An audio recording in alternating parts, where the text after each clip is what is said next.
됩니다. 함께하면 됩니다.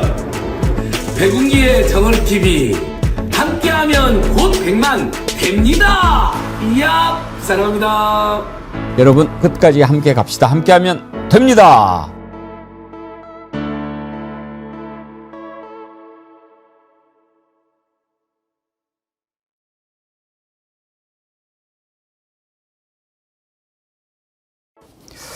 여러분 안녕하십니까, 백운기입니다. 하루가 멀다 하고 터져나오는 국힘의 망언을 어떻게 받아들여야 할까요? 이번에는 당협위원장입니다. 국힘당 남양주갑 유낙준 지역축제 행사장에서 느닷없이 정동영 통일부 장관을 개 XX라고 표현하면서 욕설을 퍼부어댔습니다. 참 개 같은 경우가 아닐 수 없습니다. 송원석, 곽규택, 김정재에 이어서 또다시 사람 같지 않은 말들을 퍼부어대는 이 집단. 국민 정신건강을 위해서라도 없어지는 게 낫습니다. 막말로는 최고위원 위급인 김민수라는 자는 이번에는 중국인들의 무비자 입국과 관련해서 중국인을 만나면 피하라. 인적이 드문 곳을 갈 때는 335 짝을 지어 이동하라면서 노골적으로 중국 혐오 발언을 내뱉고 있습니다. 안에서는 상대방을 저주하고 이웃나라는 상종 못할 부류로 몰고 가는 작태. 이런 자들은 정치는 물론이고 대한민국 국민으로도 살아갈 자격이 없는 자들입니다. 옛날에 그런 게 있었죠. 지구를 떠나거라. 생방송 백운기 정치 1번지 출발합니다. 이번 추석 선물 정어리몰에서 준비 많이 하셨지요. 김종희님 신고배 선물 드렸는데 크고 맛있다고 하셔서 뿌듯했습니다. 믿고 삽니다 그러셨는데 감사합니다. 참고로 여러분 이번에 햇배 많이 좋아해 주셨는데 배는 오늘 오후 5시까지만 접수를 받도록 하겠습니다. 그리고 품절 처리되니까요. 혹시 지금 보고 계신 분들은 지금 주문해 주시기 바랍니다. 오늘 오후 5시까지만 신고배 주문 접수 가능합니다. 예. 그리고 이번에 정어리몰에서 정말 성의 있게 준비를 다 했는데요. 여러 가지 많이 있죠. 지금 배 선물 많이 해주고 계시고요. 여러분들이 사랑하시는 순살장어탕, 언양 불고기 선물 세트로 만들었는데 이것도 10팩씩 담아있는 거 여러분들이 많이 사랑해 주십니다. 받은 분들이 아주 좋아하시고요. 특히 놔두고 드실 수도 있고 그렇기 때문에 이번 선물 이거 하시면 아주 좋을 것 같습니다. 백년 진고 홍삼 여러분들이 꾸준히 사랑해 주시고 이 더 나함 홍삼은 더 많은 그 함량이 들어있기 때문에 정말 자신 있게 추천하는 그런 제품들입니다. 이 밖에도 여러 가지 상품들이 정어리몰에 많이 있으니까요. 정어리몰에서 마지막 선물 준비해 주시기 바라고요. 혹시 아직도 대량 주문 남아 계신 분들은 1551-3158 전화 주시면 친절하게 안내해 드리고 또 할인도 해 드린다고 합니다. 이메일 접수로도 가능하니까요. 여러분들이 상담해 주시기 바랍니다. 이번에 경기가 좀 많이 안 좋고 경제적으로도 어려운 분들이 많아서 지난번보다 좀 못한 것 같습니다. 분위기가. 그렇지만 조금이라도 나누는 마음으로 적은 부담으로 이렇게 함께 나누는 그런 추석 명절 됐으면 좋겠습니다. 9월의 마지막 날입니다. 여름의 끝이기도 하고 가을의 시작이기도 한 9월.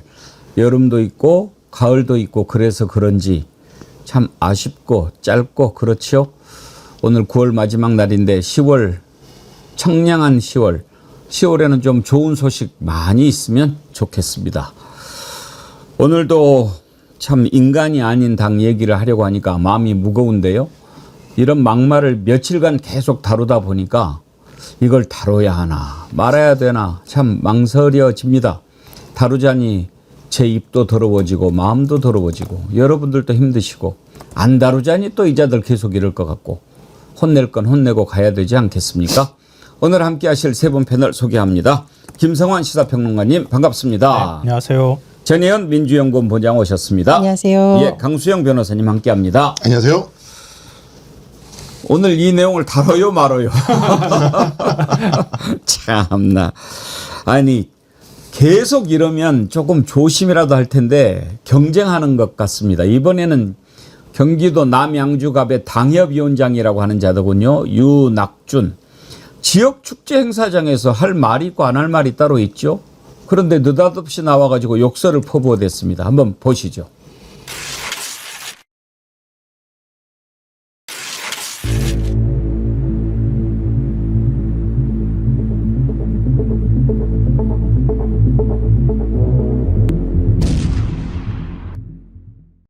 저는 쓴소리 한번 하고 가겠습니다. 안 하려고 그랬는데 우리 국가유공자 형님들이 계셔서 제가 딱 한마디만 하고 가겠습니다. 오늘 아침에 뉴스 보니까 정동영이란 장관, 통일부장관 이 개새끼가 실탄 쏘지 마라. 실탄 쏘지 마라 이랬어요. 이게 나라를 지킬 수 있다고 생각합니까? 어떻게 생각하십니까?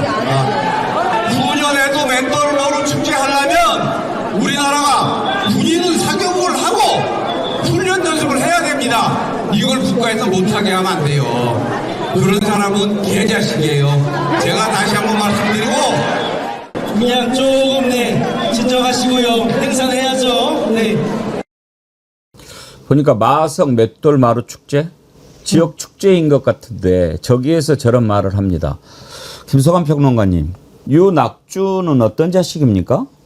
군인 출신입니다. 해병대 군인. 사령관, 예. 해병대 사령관까지 지냈던 사람이고요. 지난 총선 때 남양주 갑에 출마했다가 낙선을 했는데요. 최민희 의원 지역구, 바로 이 지역구입니다. 그때도 방송 토론회 때 그 해병대 최상병 수색 방법이 적절했느냐 이걸 두고 최민희 의원하고 논쟁을 벌였다고 하거든요. 근데 그런 수색 방법이 있느냐 그랬더니 그런 수색 방법이 있다. 그러니까 해병대 병사들이 그 물살 빠른데 강에 들어가가지고 바둑판식으로 이렇게 수색하는 수색 방법이 있다. 그래가지고 또 논란이 되기도 했었고요. 또 비상계엄 직후에 작년 12월에 탄핵 사태의 원인은 민주당이다 이런 주장을 하기도 했고 윤석열 탄핵 반대하는 국민의힘 원외 당협위원장 70명 서명에 함께 동참하기도 했던 인물입니다. 참, 저 장소가 축제잖아요. 전혜원 원장. 네. 그럼 좀 어울리는 말을 해야지 축사하러 나와가지고 저런 욕을 합니까? 보통 지역 축제하면 이제 관광객들도 많이 오고 중요한 건 학생들, 어린이들, 가족 단위가 많이 오잖아요. 그러면 어쨌든 이제 덕담을 해주고 이게 국민 화합과 통합의 자리에 되게 만들어야 되겠는데 지금 저렇게 극우적인 발언을 해서 본인 인지도만 올리려고 하는데 저는 최근에 국민의힘에서 인지도 병이 걸린 것 같아요. 한마디로 관심병이 너무 심각하다고 생각이 드는데 지금 당장 최고위원들도 막말하고 있지 않습니까? 그러다 보니까 당협위원장들은 더 거기에 경쟁을 하고 있는 것 같은데 정말 이런 정치가 우리한테 무슨 도움이 되는지 모르겠습니다. 사실은 내란 수교하고의 절연을 하지 못하다 보니까 막말로라도 어떻게 관심을 끌려고 하는데 저는 이런 정치는 솔직히 말하면 퇴출시켜야 되고 가장 빠른 방법은 다음번 공천에서 배제시키는 거다. 근데 문제는 최고위원들부터 막말하고 있는데 이게 되겠습니까? 그래서 참 답답한 마음입니다. 새삥님, 저런 인간이니까 안 뽑아주지. 카렌 0701님, 어딜 나와도 떨어질 놈이네요. 아무개 정님, 맷돌로 갈아불라 학시. 강수영 변호사님, 예. 공개된 장소에서 저렇게 특정인을 향해서 욕설을 하는 거는 죄가 안 됩니까? 저 완벽한 모욕죄죠. 모욕죄. 네, 공연히 타인을 이제 모욕하는 행위이기 때문에 모욕죄 예. 성립되는데 뭐 모욕죄 처벌받고 벌금 얼마 내더라도 내가 이렇게 해서 오히려 고소를 당하고 뭐 수사를 받으면 오히려 내 인지도가 올라간다고 생각하는 것 같아요. 그리고 뭐 내년에 아마 남양주시장을 생각하는 것 같은데 본인들 그 경선 통과하기 위해서 뭐 주목도도 좀 끌어야 될 것 같고 그런데 이제 문제는 그냥 정무적으로만 보더라도 여기에 민주당이 한 20년 가까이 계속 국회의원 배출하던 지역구인데다가 지금 와가지고 이렇게 색깔론 비슷한 얘기를 해가지고 뭐 키냐는 거죠. 전혀 소구력이 없는 이야기를 하는 거고 그다음에 이제 발언 내용도 뭐 시청자분들께 말씀드려야 되는 게 정동영 장관께서 군사 접경지, 그러니까 군사 분계선 인근에서 실탄을 사용하는 훈련을 자제해야 된다는 취지의 말씀을 하신 거지 대한민국 군인들이 훈련하지 말라고 얘기한 게 아니란 말이에요. 군사 분계선 인근에서 실탄 자꾸 쏘고 그러면 군사적 긴장이 높아지는 거고 그러면 이재명 대통령께서 말씀하시는 뭐 우리 여러 가지 뭐 주가 부양이라든지 이런 차원에서도 지금 군사적 리스크가 굉장히 외국인들 입장에서는 큰 리스크잖아요. 이런 것들을 해소해가지고 더 나은 나라로 그리고 더 살기 좋은 나라로 만들겠다는 얘기를 하는 거지. 아니 북한 쳐들든지 말든지 우린 총 쏘지 말고 그대로 당하자 그런 얘기 하는 게 아닌데 이게 거의 뭐 80년대 70년대에 먹히는 이야기를 하고 앉았으니까 전혀 지금 동떨어진 정말 옛 군인의 모습을 전형적으로 본다 그런 말씀 드립니다. 옛 군인이라고 또 다 저러겠습니까? 저건 기본이 안 된 자지요. 남북 간의 평화 조성을 위해서 노력을 한다. 이것은 이런 식으로 해서는 안 된다. 뭐 그런 말을 할 수는 있겠죠. 그렇지만 그것도 할 장소는 아닙니다. 지역 축제장이란 말이에요. 뭐 안보 뭐 강연하고 그런 데가 아니지 않습니까? 지우아빠 헬리님, 저 영상 보고 너무 화가 났습니다. 저자도 문제지만 지역 행사를 진행하는 사회자, 관계자들이 바로 끈튼가 제지해야죠.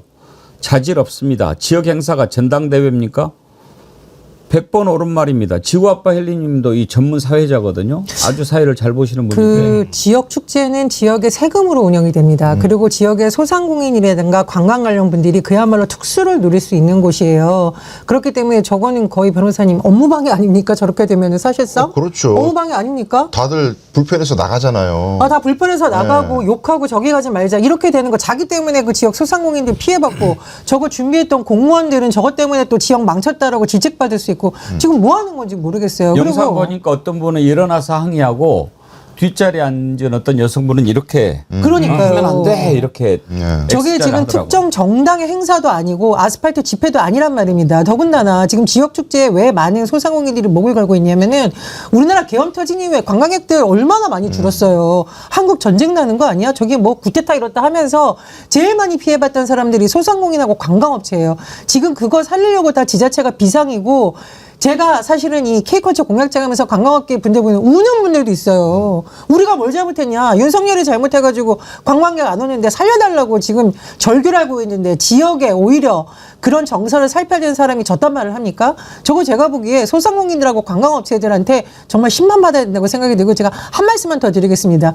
국민의힘에 군 관련된 일부 인사들이 왜 저런 말을 하나 보니까 사실은 경제도 민주당, 안보도 민주당 하면서 민주당 내에서 군 출신 분들이 굉장히 지금 성공하는 케이스가 나오고 있습니다. 그럼 김병주 최고위원님, 우리 당 최고위원이시고 지금 우리 당의 국방특위위원장의 김동인 위원장이라고 계세요. 군의 핵심 수뇌보고 국정기획위 안에서도 군 출신의 분들이 와가지고 진정한 보수란 그러니까 진정한 안보란 무엇인가, 보수도 인정할 만한 국방을 강하게 하는 나라, 그리고 방위산업을 통해서 먹사니즘도 해결할 수 있는 데서 굉장히 지금 민주당이 성과를 낼 것 같으니까 과거에 색깔론을 끊는 것 같은데 그런 방법은 더 이상 먹히지 않는다. 그런 말씀 드리고 싶습니다. 이 상부님, 아래 위가 구분이 안 되는 인간들.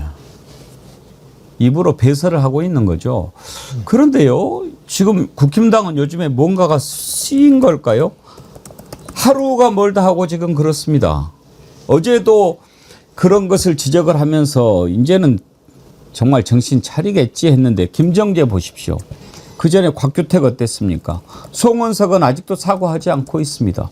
이렇게 줄줄이로 우리는 인간이기를 포기한 정당입니다. 그렇게 지금 선언하고 있는 거 아닙니까?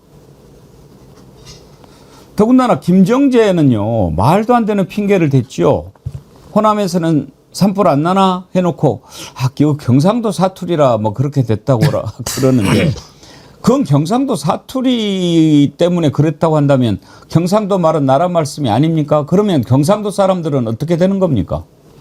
그러니까 말도 안 되는 주장을 하고 있는 건데요. 우리가 말 줄인다고 할 때는 보통 충청도 사투리 가지고 말 줄인다고 얘기하죠. 경상도 사투리가 말 줄인다는 얘기를 제가 별로 들어본 적이 없거든요. 뭐뭐혀? 이 정도는 돼야 말 줄인다는 얘기 해야 되는 거 아닙니까? 사투리로. 그리고 사투리에 그런 걸로 사투리라고 얘기하면은요. 그러니까 사투리를 모욕하는 게 되는 겁니다. 말도 안 되는 주장을 하는 거고요. 그러니까 제가 윤학준 당협위원장하고 김정재 의원의 공통점이 있더라고요. 보니까. 김정재 의원이 영남 지역 산불 특별 지원하는 법안에 대해서 조국혁신당 의원 5명이 기권을 했다고 해서 그렇게 발언을 한 거잖아요. 근데 그 기권한 이유가 산에 임도 건설하면 환경 파괴가 될 수 있으니 우리가 반대는 못 하겠고 어차피 통과될 법안인데 우리의 정치적 의사표현을 하겠다고 해가지고 기권표를 던진 거란 말이에요. 그걸 가지고 마치 호남에서 반대하는 것처럼 해서 호남에서 산불 안 나나 이렇게 얘기를 했단 말이에요. 그러니까 애초에 다른 국회의원들이 자기의 정치적 소신을 가지고 투표를 한 부분까지도 왜곡해가지고 자기가 받아들여서 말을 한 거예요. 사실관계가 틀리잖아요. 앞서 말씀하셨던 것처럼 윤학준 당협위원장도 역시 마찬가지인 거죠. 군사분계선 일대 9.19 군사합의거든요, 그게. 거기에서 기동훈련하고 사격하고 이렇게 하면 남북 간의 우발적 충돌이 일어나니까 하지 말자고 얘기했던 건데 그거를 총 쏘지 말라 그랬다고 얘기를 하는 거예요. 북한군이 내려오거나 북한군이 우리 쪽으로 총 쏘면 당연히 응사하고 오히려 원점 타격을 해야 되는 거죠. 그거 하지 말라는 게 아니거든요. 근데 그런 말로 슬쩍 바꿔가지고 선동을 했다가 아까 말씀하셨던 것처럼 막 장래 소란 일고 막 X자 그리고 분위기가 심상치 않으니까 이 사람이 말을 슬쩍 돌리면서 바꿔요. 뭐라고 바꿨냐면요. 군인은 사격을 하고 훈련 연습을 해야 됩니다. 이걸 국가에서 못하게 하면 안 돼요. 그런 사람들은 또 개 XX예요. 제가 다시 한번 말씀드리고 이러면서 고집 피우듯이 이런 얘기를 또 해요. 그러면서 톤다운을 하면서 얘기를 한 거예요. 그러니까 거꾸로 말하면 애초에 이런 사실을 알고 있었음에도 불구하고 실탄 쏘지 말라 그랬다 이렇게 선동을 하려고 했다는 거예요. 이건 다분히 의도적인 발언이었다고 저는 보이기 때문에 오히려 이런 정치는 나중에 만약에 금배지 달아주면은 국민들이 뭐라 하든 말든 그냥 내 식대로 그냥 하겠다 이렇게 얘기할 사람이라고 생각해요. 김정재 의원도 똑같다고 봅니다. 이게 사투리 얘기가 나왔기 때문에 제가 웬만하면 방송에서 대구 사람이 티를 안 내려고 하지만 이게 평석을 안 할 수가 없습니다. 이게 김정재 의원이 얘기하는 것이 의문, 불이 안 날까라는 의문을 얘기한다 그러면은 이런 톤으로 할 수 없어요. 예를 들면 저 인간은 벼락 안 떨어지나는 말을 할 때도 저는 벼락 안 떨어지나 이러면 이게 좀 떨어졌으면 좋겠는데 왜 안 떨어질까 이런 얘기인 거고 벼락이 안 떨어지나 이렇게 이러면은 의문이에요. 근데 김정재 의원은 명백하게 허나면 불 안 나나? 뭐 이건 완벽하게 불 좀 나, 왜 안 나는 거야? 이거예요. 어디 약을 팔아? 경상도 사람 다 웃어요 지금. 아니 그리고 저는 어이가 없는 게 이제 이렇게 야당이라고 하면 무조건 그러면 이게 면죄부가 되냐 그렇지 않거든요. 이재명 대표가 2024년 12월에 포항 방문했었어요. 야당 대표인데도 불구하고 재난을 극복하고 이런 거 위해서는 야당도 언제든지 정부와 협조하겠다 이런 입장을 했었고 오히려 침수라든가 지진이라도 피해받은 사람들을 먼저 찾아가서 이런 부분에 있어서는 정말 야당이지만 적극 협조하겠다고 몇 번이나 챙기지 않았습니까? 그런데 김정재 의원 같은 경우에는 본인이 경북 포항 지역구예요. 그런데 그런 영남 지역에 산불 피해 관련해가지고 특별법 만들려는 것에 대해서 뭔가 협조하고 토론하는 게 아니라 이딴 식으로 망언을 합니까? 그리고 거기 호남을 왜 들어갑니까? 그래서 이렇게 과거에 저질 정치하는 의원들은 퇴출시켜야 된다. 퇴출시키는 건 누가 하냐? 당 차원에서도 있지만 정어리 여러분, 우리 유권자의 힘을 한번 보여줘야 됩니다. 빨리 100만 만들어서 정어리가 찍으면 출마 못한다. 이렇게 만들어놔야 됩니다. 김정재는요, 사투리 핑계도 사실은 말이 안 되는 게 어제 서미화 의원 저희가 이제 인터뷰를 했거든요. 서미화 의원이 맨 처음에 알아봤다는 거 아닙니까? 워낙 이제 청각이 예민하니까 소리로 보는 사람 아닙니까? 그런데 어떻게 김정재인 걸 아셨어요? 그랬더니 김정재는 말 습관이 경상도 사람인데 경상도 티를 안 내려고 예를 쓰는 말을 한다는 거예요. 저하고 비슷하네요. 그러니까 금방 캐치가 된 거죠. 그렇죠. 지금은 포항에서 지역구 의원을 하고 있지만 원래는 서울시 의원을 했었거든요. 네, 맞아요. 그래서 이제 티를 안 내려고 하고 그랬는데 김정재는 최근에 이 망언하기 전에 논란이 됐던 게 한 가지 있었습니다. JTBC에서 단독으로 보도했는데 경북 도당위원장이죠. 여성으로서 처음으로서 도당위원장 됐다고 막 이렇게 통일교회에서 관심을 가지면서 김정재한테 후원을 한 그런 정황을 증거를 제시를 했습니다. 이 부분 가지고 지금 수사 받아야 되거든요. 그런데 어제 민주당에서 또 이걸 공개를 했습니다. 한준호 최고위원이 이 녹취를 공개를 했는데 이철규 의원하고 둘이 통화한 건데 이거는 어떻게 공개가 됐을까? 나는 보면서 내용도 내용이지만 이런 통화 내용은 이철규 아니면 김정재인데 두 사람 중에 누가 이걸 공개를 했을까? 저는 너무너무 궁금하던데요. 일단 무슨 통화를 했는지 그 내용을 한번 들어보시죠. 웬만하면은 만약 세배까지 차이 나면 잘 좀 도와서 단수를 좀 해주십시오. 경선을 하게 되면 이제 어떤 문제가 생기냐면 포항 같은 데는 돈으로 매수를 합니다, 보통. 보통은 돈을 한 3억에서 5억 주고 캠프를 통째로 이제 지지선을 하게 하거든요. 그게 일상화돼 있어요. 그러다가 만약에 이제 뭐 걸리면 우리 당이 망하는 건데 저기 제가 할 때도 예전에 할 때도 다른 후보가 저한테 돈을 5억을 요구하더라고요. 지금 또 돈이 오가는 분위기가 지금 또 약간 나오고 있어요. 그런 게 있기 때문에 경상도는 그 뭐 3배씩 차이 나면은 그거는 정리를 해주시면 좋죠. 이철규 의원이 당시에 공관위원장이었죠. 그러니까 이거 뭐 경선하면 돈 뭐 이렇게 뭐 오고 가고 그렇게 해야 되니까 그냥 단수공천으로 해달라 이런 이제 전화인 것 같은데 저는 궁금해요. 저는 전화를 어떻게 내용을 공개를 할 수 있죠? 어디서 나왔을까요? 그러니까요. 저 두 사람 중 말씀하신 대로 두 사람 중 한 사람인데 아마도 당무 감찰이나 이런 걸 뭘 하다가 아하. 내부 자료들이 유출이 된 것 같습니다. 그럴 수 있겠죠. 예. 그리고 지금 저런 이야기가 나오는 것 자체가 대구 경북 지역에는 공천만 받으면 당선이 되기 때문에 결국 경선을 통과하는 게 본선보다 더 중요한 거고 그러다 보니 경선을 통과하는 과정에서 돈을 줘서라도 상대방 후보가 못 나오게 하는 것이 일상화돼 있다. 근데 이게 공직선거법의 그 매수 및 이해 유도죄라 그래가지고 다른 경쟁자가 못 나오도록 돈을 주는 행위 자체는 돈을 안 주고 돈 주겠다고 약속만 해도 처벌받아요. 예. 그러니까 지금 돈이 실제로 저렇게 몇 억이 오고 갔다 그러면 싹 다 전부 다 당선 무효입니다. 그러니까 지금 국회의원 선거나 혹시 지방선거에도 만연해 있는 저는 오히려 지방선거에 더 만연해 있을 거라고 보거든요. 그러니까 내년에 또 선거가 있기 때문에 선거관리위원회에서는 국민의힘을 주시를 해야 된다. 예, 돈 가지고 이렇게 경선 단일화하고 이런 게 일상화되어 있다고 표현하지 않습니까? 잘 봐야 될 것 같습니다. 저 영상이 지난 9월 4일에 뉴스타파에서 뉴스타파가 나왔었죠. 보도한 내용이라고 그러잖아요. 그러면은 이제 한 달이 돼가는데 이것과 관련해서 조사를 하고 수사를 했어야 되는 거 아닌가요? 그러니까요. 제대로 안 한 것도 이상합니다. 이게 9월 초에 나왔던 보도라고 하는데 이제까지 묻힌 것도 이상한데 이거 해야 됩니다. 사실은 이거 범죄 혐의, 매각 매직, 그다음에 거의 사실상 빼박하는 증거에 가까운 건데 그리고 두 사람이 제가 알기로는 언론 보도 과정에서 좀 발뺌했던 것 같습니다. 그러니까 이거를 본인들 스스로나 당 차원에서 밝힐 차원의 문제가 아니라 수사를 해야 된다. 수사를 통해서 샅샅이 밝혀야 된다고 생각을 하고 제가 저 음성을 듣다 보니까 그 유행어가 생각났어요. 그래서 500원입니다. 이런 게 있었잖아요. 국민의힘에서는 공천이 그래서 5억 원입니다. 이런 말이 나올 것 같은데 이거 그냥 어물쩍 넘어갈 문제 아닙니다. 빨리 수사당국에서 수사에 착수해가지고 도대체 매각 매직이 어떻게 이루어져 있고 5억만 오간 건지 금거부기가 오가는지 목걸이가 오가는지 사차치 밝혀야 됩니다. 그리고 이렇게 해야 국민의힘에서 제대로 정치를 해보려고 하는 정치 신인들이 돈 없어서 백 없어서 피눈물을 흘리는 일 없어지지 않겠습니까? 당장 국민의힘 지도부에서 이 문제에 대해서 엄중하게 대응을 해야 된다고 봅니다. 네, 이게 김정재 의원이요 전화를 했던 시점이 굉장히 재밌어요.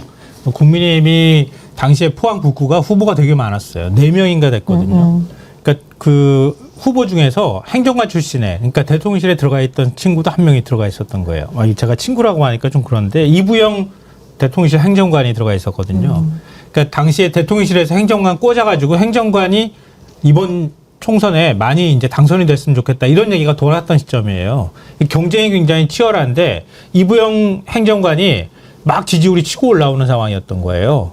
그러니까 4명이 경선이 붙는 막 이런 상황이 되니까 김정재 의원이 굉장히 위협을 받았던 거죠. 그래서 단수로 날 달라 이렇게 얘기를 하면서 요구를 했던 거고요. 결국 나중에 가서 경선 붙어서 2인 경선까지 결선까지 들어갔어요. 2인 경선에서 김정재 의원이 이겨가지고 지금 국회의원 배지를 달 수 있었던 거였거든요. 그러니까 경선에 들어갔던 건 그 다음 달이었으니까 1월에 막 불안한 상황이었던 거죠. 그러니까 단수공천 나 줘. 여기에 경선 붙이면은 후보들끼리 돈 싸질머지고 가가지고 3억이나 5억씩 갖다 주고 후보 포기하는 이런 일이 벌어지고 이거 들통나면 국민의힘 다 망해. 이렇게 얘기를 했던 거예요. 그러니까 김정재 의원은 이거 어떤 방식으로든 수사를 받아서 실제로 일반적으로 이런 일들이 많이 있었다고 하잖아요. 그러니까 이거 조사해가지고 수사해서 이 진상을 파악해야 될 필요가 있다고 봅니다. 김정재는 김건희하고 안 갖고 왔는 모양이죠. 김건희 통하면 바로 되는 거 아니었나요? 그러니까 근데 서로 다 김건희하고 줄이 있다고 주장하기 때문에 이 동네는 다 김건희하고 전화했고 뭐 만났고 근데 어쨌든 아까 마지막 그 나오는 저한테도 5억을 요구하더라고요 라고 얘기하잖아요. 그래서 5억을 줬느냐. 저는 이게 굉장히 궁금해요. 궁금하죠. 예. 수사를 해야죠. 예. 지금 김정재는 이제 수사해서 거꾸로 털면 나올 것들이 아주 많은데, 자, 다시 막말로 돌아가서요. 요즘에 이제 국힘이 계속 뭐 장외 집회 하잖아요. 저는 거기에서 장동혁 그 연설하는 거 보면은 좀 어디서 배웠을까? 이렇게 막 하면서 뭐 눈을 막 이렇게 하는데, 옛날에 우리 웅변 그 방공 웅변대에도 그렇게 잘 안 했는데 아주 촌스러워요. 근데 이제 악하고 뭐 이렇게 악담이나 막말로 따지면 김민수 따라갈 자 없죠. 지금 최고위원인데 이 막말로는 아마 최고위원 윗급이죠. 대표 윗급이에요. 뭐 노골적으로 우리는 극으로 가야 된다, 극단으로 가야 된다라고 하는 자 아닙니까? 그런데 요즘에 이제 혐중 시위, 중국인들 혐오하는 그런 시위를 계속해서 태극기 부대들이 하고 그러는데, 이자들 태극기 부대라고 안 해야죠, 이제는. 태극기가 달라졌으니까. 어제부터 중국인들의 이제 무비자 입국이 확대가 됐는데, 이걸 이제 막 해가지고 중국 사람들을 피해 다녀야 된다, 335 짝을 지어 다니면서 뭐 화장실도 조심해서 가고, 이런 식으로 이제 노골적으로 이야기합니다. 이게 국힘 최고위원이라고 하는 자가 할 수 있는 얘기입니까? 정말 이건 어떻게 정리를 해야 될지 답답해요. 일단 김민수 얘기를 한번 듣고 생각해 보죠. 한국에 대거 몰려드는 중국인은 대체 누구입니까? 무비자 입국으로 인해 우려되는 국민 불평과 국민 안전 문제, 이에 따르는 주의사항을 말씀드리겠습니다. 인적이 드문 곳이나 야외 화장실 등을 이용할 때는 성별을 떠나 335 짝을 이뤄 이동해 주길 바라며, 중국인 등과 마찰 발생 시 직접적인 충돌을 피하시고, 사고나 피해 상황을 목격한 분들은 즉각 신고와 함께 상황을 촬영해 주기 바랍니다. 대규모 입국으로 전염병 및 감염병의 확산 가능성이 높아질 수 있습니다. 손소독 등 개인 위생에 주의를 다해 주시고, 발열이나 호흡기 이상 증상이 발생할 시 가까운 보건소나 병원을 빠르게 방문하시기 바랍니다. 저건 정말 악한 게요. 강수영 변호사님, 이제 그런 거 아닙니까? 내가 뭐 그 틀린 말 했냐라는 것을 깔아놓는 거 아닙니까? 전염병 위험 있으니 뭐 손 소독 잘하라고 그랬고, 안전하게 이동해야 되니까 이렇게 하라고 했는데, 내가 뭘 잘못했냐라는 것을 깔고 하는 아주 비열한 행태 아니냐 이거죠. 네. 근데 저런 이야기를 가령 뭐 저 같은 사람이 그냥 했으면은 저런 말 할 수도 있지만, 평소에 김문수라는 사람이 본인이 하던 행적과 본인이 최고위원까지 되는 과정에서의 극우적 행태를 종합해서 판단하기 때문에 국민들이 지탄을 하는 것이고, 그다음에 지금 중국인 관광객이 저렇게 다시 한번 많이 우리나라에 방문해서 수많은 이제 경제 활성화의 계기를 삼으려고 지금 각계각층에서 준비를 열심히 한단 말이죠. 근데 저런 상황에서 중국 사람들이 마치 모두가 전염병의 매개자이거나 무슨 난동을 부릴 수 있는 잠재적 범죄자 취급하는 게 굉장히 유감이에요. 지금 중국 쪽에서는 기사 보면은 서울이 그리워가지고 눈물이 난다. 서울 한번 갔다 오고 나서 내 최고의 여행지가 서울이었다. 그런 글들 지금 틱톡이나 SNS에 굉장히 많이 올라오거든요. 중국 사람들은 저렇게 우리나라 와서 돈 많이 쓰고 우리나라 좋다고 뭐 향수병 걸린 사람처럼 눈물을 흘리는데, 지금 야당의 최고위원이라는 자는 중국 사람들은 전부 다 범죄자인 것처럼 취급을 하니까, 저런 게 만약에 외신을 타고 알려져 보세요. 얼마나 국익에 손해를 미치며 우리 자영업자들한테 얼마나 손해를 끼칩니까? 겨우 자기들 그 구구 코인 한번 먹어보겠다고 저런 식으로 한다는 게 도저히 납득이 안 돼요. 예. 김민수 최고위원의 호를 깽판 김민수 최고위원으로 해야 된다라는 생각이 듭니다. 이재명 대통령도 지적한 바가 있죠. 중국인 관광객들이 오는 주요 지점에 가서 혐중 시위하는 사람들, 거기서 관광객들 대상으로 장사도 하시고 식당도 하시고 숙박업 하는 분들 피눈물 나게 하는 영업방해이자 소상공인 죽게 하는 행동입니다. 더군다나 중국인 그 단체 관광객에 대한 무비자 입국은요, 정부에서 마음대로 정하는 게 아니라, 제가 누누이 말하던데, 제가 관광객분들 만나봤다니까요. 그분들이 중국인 관광객 급감하는 이런 거에 대해서 우려가 있으니까 여러 가지를 좀 해달라. 그래서 우리가 중국인 관광객들의 특수를 풀고 또 하나 한한령 같은 문제는 굉장히 오래 걸리는 문제니까 우리가 단계적으로 좀 풀어가기 위해서 해달라는 요청에 의해서 하는 겁니다. 그리고 제가 말씀드렸잖아요. 관광 누구 때문에 무너졌냐고요. 윤석열 때문에 무너져가지고 관광업계들 울고 있을 때니까요. 그런 사람들 살리기 위해서 지금 각계에서 노력을 하고 있는데 이게 공당의 최고위원이라는 사람이 나서 이렇게 깽판 놓는 발언을 합니까? 저는 이거를 보면서 아무리 야당의 정치인들이지만 너무하다. 국익도 국익이고 소상공인 먹고 사는 문제에 이렇게 파괴하는 행동 안 되고 또 하나 있습니다. 에이펙 때 시진핑 주석 이제 방문한다고 하잖아요. 이게 굉장히 우리나라 외교사적으로 중요한 시점입니다. 우리가 지금 대미 관계도 중요하지만 대중 관계가 무역이나 관광객에 있어서 굉장히 중요한 부분을 차지하기 때문에 정부에서도 업계에서도 굉장히 섬세하게 준비하려고 하고 있는데 본인이 뭔데 나가서 깽판 피웁니까? 본인이 그 소상공인들한테 이거 다 물어줄 거예요? 관광업계 피해보면 물어줄 거예요? 그리고 앵커님 제가 속보가 하나 들어온 걸 좀 말씀을 드리면요. 중국인 무비자 관광객을 대상으로 땡땡땡을 하겠다라는 협박글이 올려서 지금 경찰이 수사에 나섰다. 땡땡땡이 뭐죠?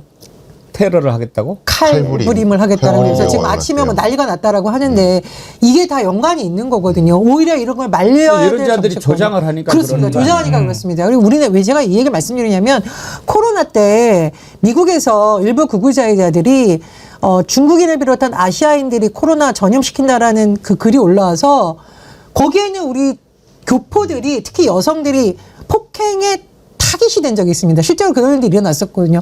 그러니까 이게 남의 얘기가 아니라 특정인을 상대로 특정 국가의 상대로 이렇게 테러하거나 이런 걸 조장하는 듯한 발언이 결국 우리도 당할 수 있다라는 겁니다. 근데 정말 김민수 전원자는 빨리 정리를 해야 되는 게 지금 이제 계속 부정선거 옹호하지 않습니까? 그렇습니다.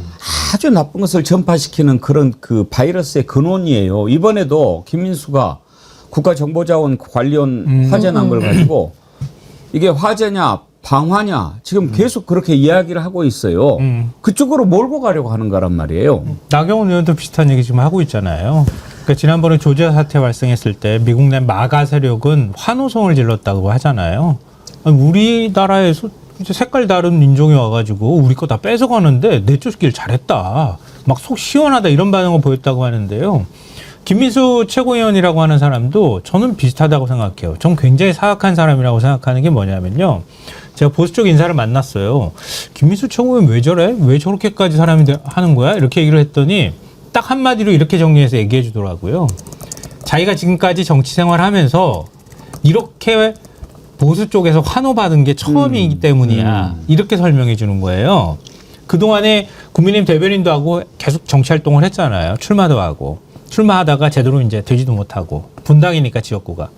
근데 결국 거기서는 막 열심히 얼굴도 알리고 뭘 노력했는데 막 보수 쪽에서 자기한테 막 우리 최고위원님 와가지고 막 악수하고 막 너무 말씀 잘하신다. 이런 반응을 못 받아봤던 거예요. 그런데 계엄이 합법이라고 그러고 막 과천 상륙 작전이라고 하고 막 협중 얘기하고 이러면은 막 와가지고 막 환호성을 질러주는 거예요.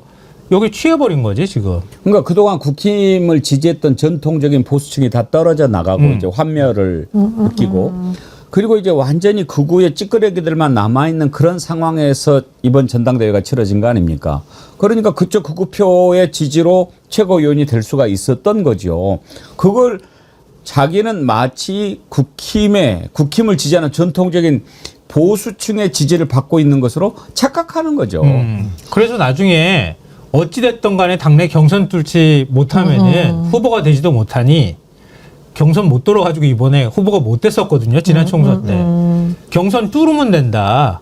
뚫으면 되는데 나한테 와가지고 이렇게 환호를 해주는데 내가 거기에 맞춰줘야지.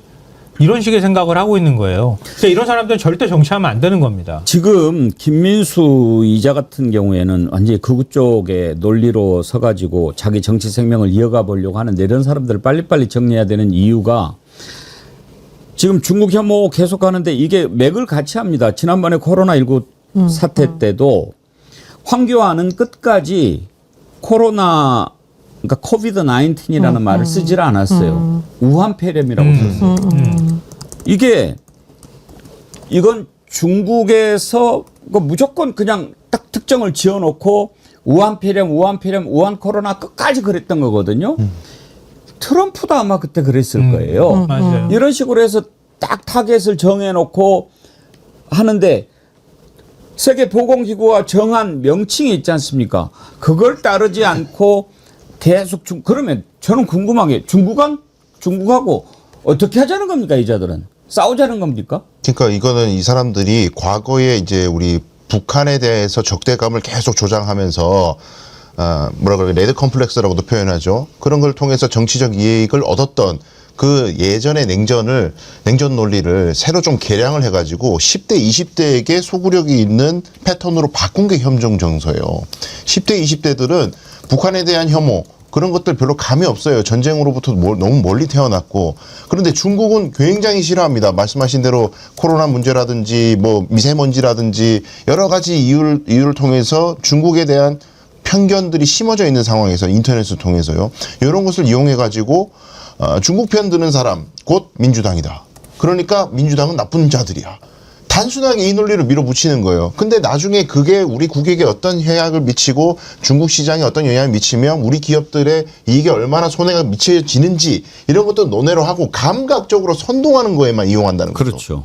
뒤쪽의 일은 생각도 하지 않아요. 일단 내가 가만히 있으면 경쟁력이 없기 때문에 중앙정치에 이름 석자 한번 거론 안 되는 사람인데 이런 거 시원하게 욕만 해도 내가 주목받는다. 그러니까 일단 나만 살아보자는 이기주의 아니겠어요. 그러니까 이런 사람들, 근데 장동혁 대표부터 그런 사람 아니에요. 장동혁이 당대표 된 것도 이 맥락에서 대표된 거잖아요. 근데 막상 대표되고 나서는 갑자기 또 합리적인 척 하면서 메시지를 막 통제하려고 그러고, 그리고 어정쩡해져서 지금 정치적 위기에 지금 봉착해 있지 않습니까? 김민수 이 사람도 마찬가지로 지금은 자기가 저렇게 인기를 끌니까 저러다가 또 필요성이 있으면 금방 또 다른 입장으로 막 바꿀 거예요, 아마.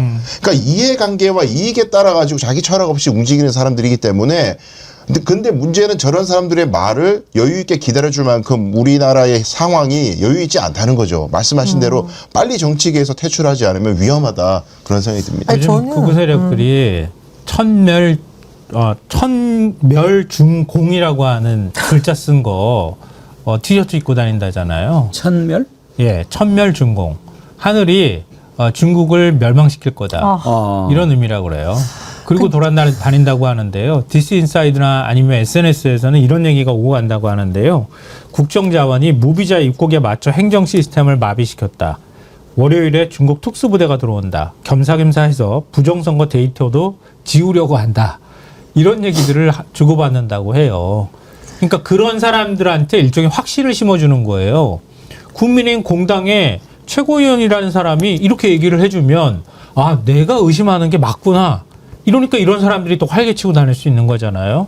그리고 여기에서 좀 더 감정이 고양되면 아까 말씀하셨던 것처럼 그냥 테러를 저지르는 이런 상황까지 갈 수 있는 거예요. 근데 이런 사람들한테 합리적인 설명이라는 게 받아들여지지가 않는 거죠. 머릿속에서.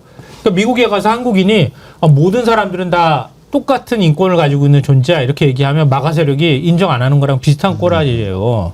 그러니까 이게 우리는 미국이나 이런 데 가면은 중국인 취급받고 우리나라 들어와가지고 우리가 또 기세 등등해서 중국인을 또 같은 취급을 하고 이게 뭐 하는 짓입니까 이게. 이게 WTO에서 우한폐렴이라는 것을 자제하라는 이유가 있습니다. 이게 질병의 근본적인 원인을 밝히는 과학적인 것에 아무 도움도 되지 않고 오히려 특정 도시나 특정 국가에 대한 혐오를 유발시켜서 폐해가 너무 크다라는 겁니다. 제가 왜 이 말씀을 드리냐면은 아마 우리 패널들 이 발언 누가 따가지고 너네 중국 편이야 이럴 것 같은데 그게 아니라 WTO 차원에서도 이렇게 부정적인 영향력을 차단하기 위해서 WHO. 그러니까 WHO가 그럼 뭐 친중 세력입니까? 그런 게 아니잖아요. 그리고 제가 또 말씀드리는 건데 그런 말을 전문가들이 했습니다. 그럼 만에 하나 그런 일이 없어야겠지만 서울에 워낙 많은 외국인들이 들어오다 보니 특정 어떤 감염병의 첫 번째 발생지가 서울이 될 수 있어요. 근데 해외에서 서울 폐렴이다 이렇게 쓰면 서울은 뭐가 되겠느냐. 그러니까 이게 예측할 수 없는 상황에서 그렇죠. 각 국가가 도시가 혐오를 발언하는 써서는 안 된다라는 차원에서 WHO에서 권고를 한 겁니다. 그래서 저희가 지금 이 사태를 심각하게 말씀드리고 있는 것은 저희가 친중이다 이래서가 아니라 국익에 아무런 도움이 되지 않을 뿐더러 오히려 양국 관계라든가 경제에 있어서 상당한 실익이 있다는 거 꼭 말씀드리겠습니다. 올해 관광객 숫자 보고 제가 깜짝 놀랐는데요. 올해 2천만 명이 들어올 거라 그래요. 네네. 이거는 이탈리아 로마 같은데 관광객 숫자랑 비슷한 거 아니야? 이런 생각을 하게 됐거든요. 그러니까 요즘에 명동이나 이런 데 가면 정말 국적 다양한 사람들이 들어오거든요. 근데 거기에 중국인이 아주 일부가 섞여 들어오는 거예요. 지금 단체 관광객으로. 들어와 봐야 올해 많이 잡아야 100만 명이라고 얘기를 하더라고요. 예상치가. 그럼 중국인 관광객이 들어와서 뭘 대한민국을 흔들 정도가 되겠습니까? 그걸 또 현중으로 활용해가지고 자기 정치적 기반으로 지금 활용하려고 하는 이런 의도가 저는 더 문제다 이렇게 생각하고요. 중국인들이 관광 오는 거 환영해야죠. 우리 소득이 올라가는 거 아닙니까? 그러니까 제가 명동에 한번 삼겹살을 먹으러 갔어요. 예. 삼겹살집 사장님이 알아보고 오셨더라고요. 중국인 관광객은 언제 풀리는 거예요? 언제 풀리는 거예요? 계속 그렇게 물어봐요. 특히 단체 관광객들이 들어오게 되면 아직 관광 문화가 다른 서구하고 조금 다르잖아요. 중국은. 그러면 식당이나 이런 데 단체로 들어오는 경우가 굉장히 많다는 거예요. 중국인이 단체 관광객이 빠지면서 엄청나게 큰 타격을 입었다고 얘기를 하면서 진짜 그렇게 바라는 사람들이 있거든요. 아, 그럼요. 더군다나 미국이 지금 공급망을 재편한다고 해가지고 중국하고는 뭐 어떤 교류도 하지 못하게 하는데 문화 교류, 관광객은 막을 수가 없어요. 어떻게 우리한테 중국 관광객 막으라고 말하겠습니까? 우리 경제에도 지금 안 좋은 상황이기 때문에 중국하고 어떤 방식으로든 교류하는 게 굉장히 큰 도움이 되는 거예요. 근데 다 내보내라고 하고 국정자원에서 일부러 중국인 들어오게 하기 위해서 불냈다고 지금 주장하는 사람들의 이런 얘기가 오히려 더 버젓이 돌아다니는 거, 이거를 공당에서 용인하는 듯한 발언들을 하는 걸 이거 어떻게 받아들여야 됩니까? 변함없이님께서 슈퍼챗 보내주시면서 반국가 세력은 강력한 척결이 답입니다. 그러셨는데 윤석열이가 보낸 줄 알았습니다. 참. 제가 한 말씀만 더 드려도 될까요, 앵커님? 그 중국의 한한령 이후에 우리나라의 K컬처 업계들이 굉장히 많이 타격을 입었었고요. 그러니까 뭐 K팝, 게임, 애니메이션, 뭐 캐릭터 산업 등등이 중국과 이걸 확대하기 위해서 굉장히 물밑에서 노력을 많이 하고 있어요. 그럼 이 사람들은 다 친중 세력입니까? 그게 아니잖아요. 먹고 사는 문제를 해결하기 위해서 정치권도 노력을 하고 있지만 사실은 더 많은 수천 명, 수만 명의 사람들이 물밑에서 노력하고 있습니다. 최소한 그들을 봐서라도 김정재 의원이라던가, 뭐 김정재 의원도 있지만 지금 김민수 최고위원, 나경원 의원은 정말 말을 조심해야 됩니다. 그 사람들이 손실 보는 거 다 물어주실 생각이세요? 전 마음 같아서는 집단 소송해야 된다 이런 생각이 듭니다.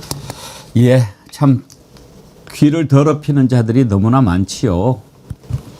정말 국힘은 좀 국민 정신 건강을 위해서도 정리가 좀 됐으면 좋겠습니다. 너무 힘들어요. 예. 아무리 여당, 야당 이렇게 갈려가지고 정치적으로 대립하는 것은 그렇다고 쳐도 어느 정도 기본 선이라고 하는 게 있지 않습니까? 인간으로서 지켜야 될 걸 지키지 않으면서 정치는 무슨 정치입니까? 그건 정치를 떠나서 인간으로서 함께 살아갈 자격이 없는 것 아닌가 그런 생각이 듭니다. 다음으로 넘어가죠. 오늘 조의대 청문회가 열리는 날인데 조의대 출석 안 했죠. 직위원도 안 나오고 다른 법관들도 안 나오고 결국은 이제 국정감사에서 한번 이렇게 다뤄봐야 될 텐데 조의대 청문회 잠깐 짚어보겠습니다.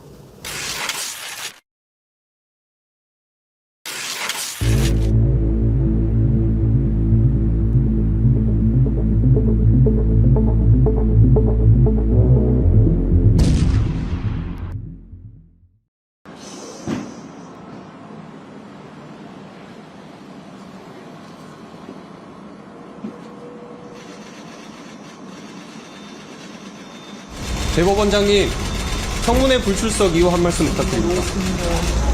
국감에도 부른다는데 불응하실 계획? 일단 오늘까지 의견서만 제출하신 대법원장 이하 증인들께서는 사실은 청문회 자체를 인정할 수 없다라는 식이죠. 그러나 국회법에 따라서 당연히 청문회 출석 의무는 여전히 있습니다. 그 점을 다시 한번 촉구합니다. 네. 고발 여부는 어느 정도로? 잠시만요. 이상입니다. 지금 아까 저 기자가 국감에도 부른다는데 출석하실 겁니까? 라고 물어봤는데 저 질문은 좀 이상한데요. 국감은 국정감사를 받는 것이니까 대법원에 대한 국정감사할 때 대법원장이 있는 거 아니에요? 피감기관이죠. 피감기관인데 뭐 부르고 말고 당연히 감사 당연히 받아야죠. 감사 받는 거죠. 그걸 거부하면 말이 안 되고. 네. 그 국감에서 이제 따지겠다라고 하는 건데 오늘 청문회에 안 나간다. 그 불출석 이유가 뭐 지난번 5월 달에도 한번 불렀는데 그거하고 똑같았다고 그래요. 그러니까 우리 법관은 법과 양심에 따라서 재판한다는 헌법 규정이 있기 때문에 재판에 대해서 여차저차 묻는 것은 이 헌법 규정 위반 소지가 있다. 예. 그래서 우리는 못 나가겠다 이런 이야기죠. 그런데 지금 국회가 국민의 뜻을 대의해가지고 국민들이 궁금해서 물어볼 것이 있다고 지금 질문을 하고 있는데 내가 헌법 규정이 있으니까 답 못해. 이렇게 이야기하는 건 굉장히 잘못된 거죠. 법과 양심에 따라서 판결하는 거 다 알아요, 국민들도. 그런데 이례적인 절차, 굉장히 이례적인 모든 법조인도 저런 거 처음 봤다고 하는 그 이례적인 절차에 정치적인 동기가 있는 것 아니냐라는 질문을 국민들이 하고 싶잖아요. 지금 몇 달째. 그러면 본인이 나와가지고 아니라고 어깃장을 놓더라도 일단 국민 앞에 나와야죠. 그리고 거기서 자신 있게 본인이 그렇게 자신이 있으면 나는 절대 정치적 고려 없이 법과 양심에 따라서만 했다. 이례적인 절차, 나 열심히 일해가지고 추고라 기록 읽어가지고 판결했다. 국민들 이렇게 이해해 주시면 됩니다. 라고 자신 있게 얘기를 해서 사회 갈등을 해소할 생각을 해야죠. 대법원장이. 본인의 아니만 생각하면 안 되는 겁니다. 지금 이미 국민들은 불신하고 있고 그리고 수많은 판사들의 염원이 있는 거예요. 지금 이런 청문회를 하자는 게 뭐 무슨 누구를 망신주자는 얘기가 아니라 우리 사회의 마지막 보루인 사법의 신뢰를 회복하자고 지금 하는 얘기입니다. 뭐 축구 경기 하다가 심판이 자꾸 오심을 저지르면 그 심판 징계하자는 얘기가 간중석에서 나오잖아요. 그럼 그 심판들 전부 없애자는 얘기가 아니라 정상적으로 심판을 보고 있는 사람들의 신뢰를 회복하기 위해서는 오심을 하는 인간들을 징계하고 쫓아보내야 경기가 유지가 되는 거예요. 법원도 마찬가지죠. 잘못 판단하는 사람이 있다면은 정치적 고려를 하는 판사가 있다면은 쫓아야 법원이 유지가 가능한 겁니다. 사법부를 보호하기 위해서 우리 국민들이 절박한 마음으로 질문하는 것을 사법부에 대한 무슨 뭐 도전이니 상권분립 침해니 이렇게 평가절하하는 것은 굉장히 잘못됐다고 생각합니다. 저는요 조의대 청문회 나오면 딱 그거 하나 물어봤으면 좋겠어요. 지난번에 이재명 대통령 파기환송할 때 그때 김성환 평론가님 그 기록이 몇만 장인가 되는 거 아니었어요? 6만 장, 6만 장에서 7만 장. 6만 장. 그 한 20페이지짜리 주면서 이거 한번 읽어봐 너. 그래 낭독을 한번 시키는 거예요. 그래 시간을 채. 너 지금 요 20페이지 읽는데 몇 분 걸렸는데 이거 곱하기 6만 장 너 어떻게 읽었어? 이거 한번 물어봤으면 좋겠어요.